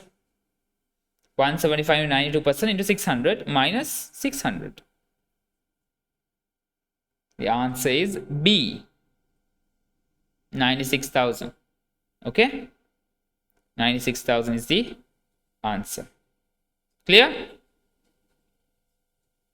Alright, please make sure don't let go of these little standards. These little standards can get you free marks, no? Was that difficult? No. Just knowing IS 41 would help you get that 2 marks. Okay? Right. The next question says, on 1st of February 2007, Kahama Co. invested in the ordinary shares of Bagamoyo Co. Okay, this is IFRS 9, investment in equity or debt instrument. Investment in equity instrument. So what are going to be the transaction? I mean, how are you going to measure it? Amortized cost? Will you use amortized cost here? Only investment in debt instruments, you use amortized cost. Here, it's either fair value other comprehensive income or fair value through P&L. FVOCI, if there's an irrevocable choice that's made in the beginning, right? And you are intending to hold it to maturity, right? Right. On 1st of February 2007, Kahama Co. invested, right? Paying 7.2 million for shares and an additional 0.8 million in brokers' fees. FVOCI, do you capitalize the broker's fee or do you not? Capitalize or not? Capitalize. Very good. Shareholding was less than 1% of Bagamoyo Co.'s ordinary share capital. Kahama Co. made the irrevocable election to classify this investment as fair value through other comprehensive income. At the recognition date, at 31st December, the fair value of the investment was 8.4 million and this was correctly accounted for. On 31st March, Kahama Co. sold the entire investment for a cash consideration of 8.9 million. Calculate the gain or loss on the investment to be recognized in Kahama Co.'s statement of profit or loss. Tell me.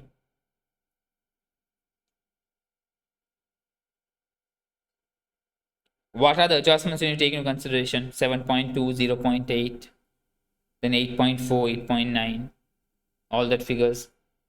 Yeah? Yeah, Amar? Huh?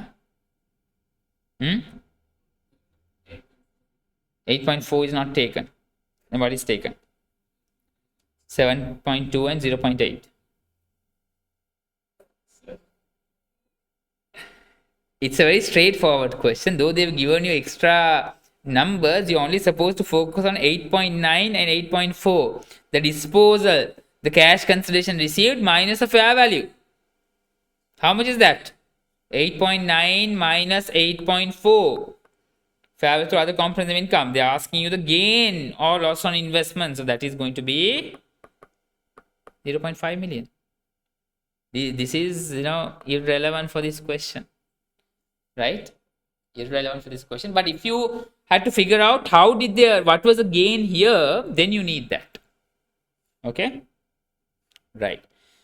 Kasuluko's operating profit margin has decreased from 15% for the year ended 30th September 20x1 to 11% for the year ended 30th September 20x2. Which two of the following could explain the decrease? A. Kasuluko's provided the finance increased the rate of interest on loans payable. B. Following a review of non-current assets, Kasuluko revised the useful lives of plant and equipment downwards. C. Kasuluko successfully negotiated trade discounts for bulk buying raw materials from its existing suppliers. D. Kasuluko increased the salaries of administrative staff. following new government guidance on a living wage? What's the answer? What do you think should be the answer? Amani, what's the answer? Can't focus. Okay, so let me tell you. But whatever I'm telling you, are you understanding that? Or right now you're starting to feel dizzy and you're not understanding anything? Huh? Going above the head? Okay, no problem. Watch the recording. Watch the recording. It's available, right? Okay, so here, what are they asking is, what could be the reason for decrease in operating profit margin? OP margin reduces when your expenses increase or your income reduces, right? Cash flow goals provide the finance, increase the rate of interest on loans payable. Provide the finance. Operating profit, does that require finance cost? No, right? Operating profit excludes finance, it is eliminated. Following a review of non-current assets, Cars Luco revised the useful lives of plant and equipment downwards. When plant and equipment's useful lives go downwards, what happens? Depreciation reduces. Depreciation reducing, operating expense goes down. Operating expense goes down, operating profit margin goes down. Yeah. Yeah. Very good. When the useful lives of plant and equipment goes down, what happens? Depreciation increases, not reduces, Umar. Depreciation increases. Why? The shorter the useful life, higher the depreciation. Higher the longer the useful life, lower the depreciation. So depreciation increase, meaning your expense has increased. Because the expense increases, operating profit margin comes down. If income increases, your operating profit margin goes up. If expense reduces, operating profit margin goes up. Here they are asking the reason for decrease. Because depreciation expense goes up. Why useful life goes down? This is correct. Cars Luco successfully negotiated trade discounts for bulk buying raw materials from its existing suppliers. Trade discounts, it's an income going up, right? When income goes up, OP margin has to go up, not decrease. So this is also eliminated. Cars Luco increased salaries of administrative staff following new government guidance. Salaries expense gone up. Operating profit goes down, therefore the margin goes down. This is the answer. B and D is the answer. Is that clear? Is that clear, guys? Right. Final 4 questions to go. Yeah. Final questions. Final 4 questions and we are done. Right. So these are some of the questions, again reiterating, that students have found difficult and examiners have been very particular about this. Right. On 1st of May 20x5, the directors of Hooved Co. entered a 5-year lease for equipment. The present value of future lease payments was 185,000 at 1st of May 20x5 prior to the first payment. The terms of the agreement requires annual installments of 45,000 to be paid in advance. Now there's an advance payment. And these commenced on 1st of May 20x5. The rate of interest implicit in the lease is 11% per annum. What is the total lease liability as of 30th April 20x6? How do you do that? Again, opening liability. Now it's a payment in advance, okay? Payment. How much? 45. Interest 11%. Or net liability. Then interest is going to be on the net liability, right? Interest 11%. Right? How much is the liability? 185 minus 45 is 140 into 11% is how much? 140 into 11%? 15. So what's the closing liability? 140 plus 15 is 155. So what's the answer? Nearest thousand, so 30th April is 155. What's the year? 1st of May to 30th April. So first year's year in liability, 155. Okay, right? Is that clear, guys? Right. Next question. Gentleco is a company which manufactures ovens and supplies them to retailers. There are no direct sales to the public. Which to the following would indicate that Gentle should recognize revenue at the point of delivery? Now, these are all theoretical understanding of standards. Huh? Sometimes we focus so much on calculations that we forego the theoretical understanding, and what happens? We end up being confused and end up getting boggled in exams, right? Right. A. The retailer must pay a penalty to Gentle if it returns new ovens which are in full working order. B. The retailer has signed proof of delivery and unconditionally accept the delivery of the ovens from Gentle. Now, B is clear cut. No, B is clear cut that at delivery there's a proof of delivery. So at that point you can recognize revenue. That's clear cut. Yeah. Gentle has statutory right to request a return of the ovens in exchange for the original consideration without further compensating the retailer. Now this goes as sale and lease back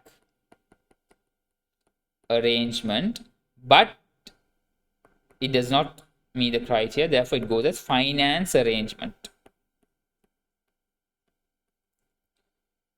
Obsolete models of ovens may be returned by the retailer to, now here there is something called call and put options, right? So Gentle has a statutory right, meaning Gentle can call it back. And obsolete models of ovens may be returned by the retailer, meaning retailer can put it. Right, again, this is a part of this and finance arrangement. So both of these are eliminated. Retailer must pay a penalty of Gentle if it returns new ovens which are in full working order. Now what does that make? That makes Gentle to receive compensation, right? Meaning the sale will need to be recognized at that point. Right. Right. Next question. Swimico purchased 60% of the 32,000 ordinary shares of London Co. on 1st of May 2006. The consideration included a share exchange of 2 shares in Swimico for every 5 shares acquired in London Co. The fair value of a Swimico share at the date of acquisition is $15. Also included in the consideration is a cash payment of $157,500, which is to be paid on 1st of May 2007. Swimico has a cost of capital of 5%. Calculate the fair value of consideration to acquire London Co.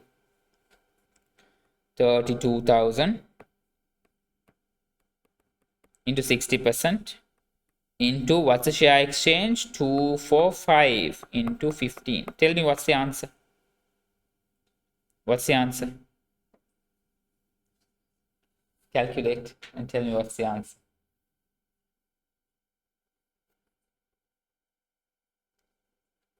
Hmm? 115. 200. Then they are saying consideration a cash payment, a deferred consideration on 1st of May, right? Deferred consideration. So how much is that? 157,500 into what's the cost of capital? 5%. 1.05 to the power 1. What's the answer? What's the present value?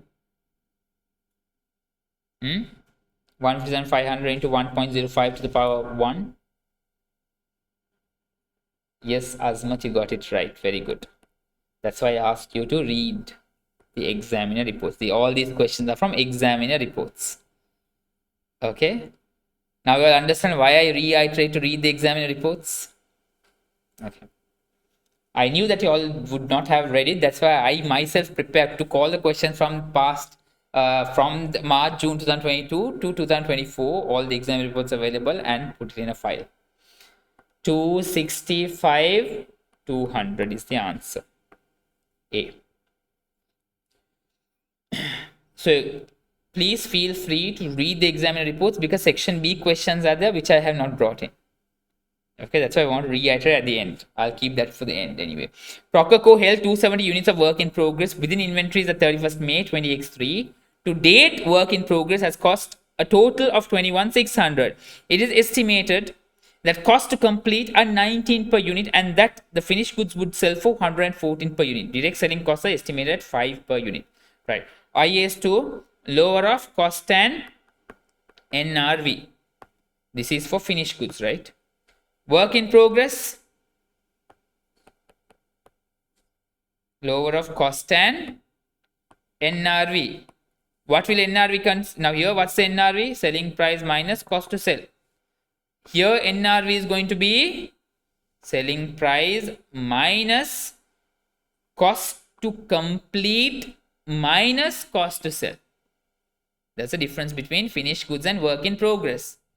Okay, that's what made the students go haywire with this question. Okay, so what's the cost to complete?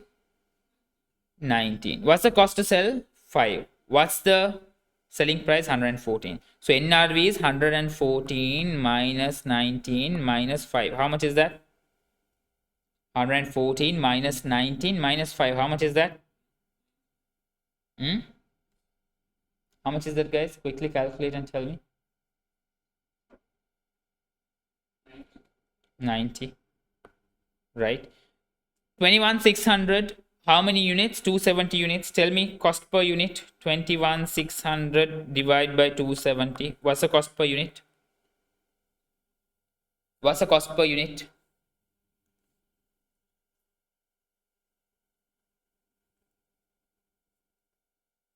What's the cost per unit?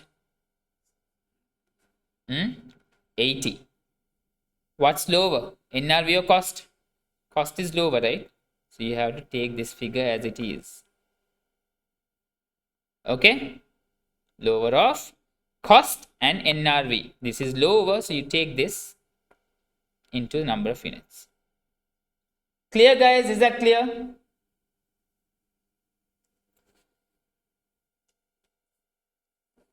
Okay, at this point, I am not sure how far you'll be able to do all those Azmat. So at this point, what I would reiterate to you all over and over and over again is read examiner reports, please. We did section A of examiner reports from March, June 2022 to March, June 2024. But we did not do section B. Section B examiner report has some questions, one scenario, 5 questions each. So that would open your eyes to. Now these questions were eye-opening, right?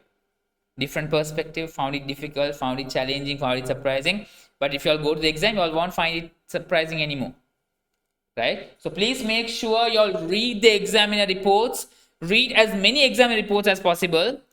But please make sure from the time the syllabus was changed. Let me tell you what are the exam reports that you'll have to read must. September, December 2020. September, December 2020 to March, June 2024. Read all the examiner reports. Compulsory.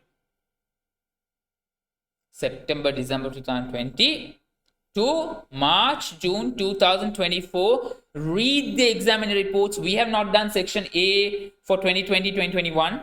We've done section A questions for 2021, 2022, 2023, right, and 2024. Section A of 2020, 2021 needs to be read and understood, and section B questions of all the examiner reports. Read and understand. Even these questions, read the examiner reports, you'll understand where did candidates go wrong, how did they go wrong, and you would know to be in control.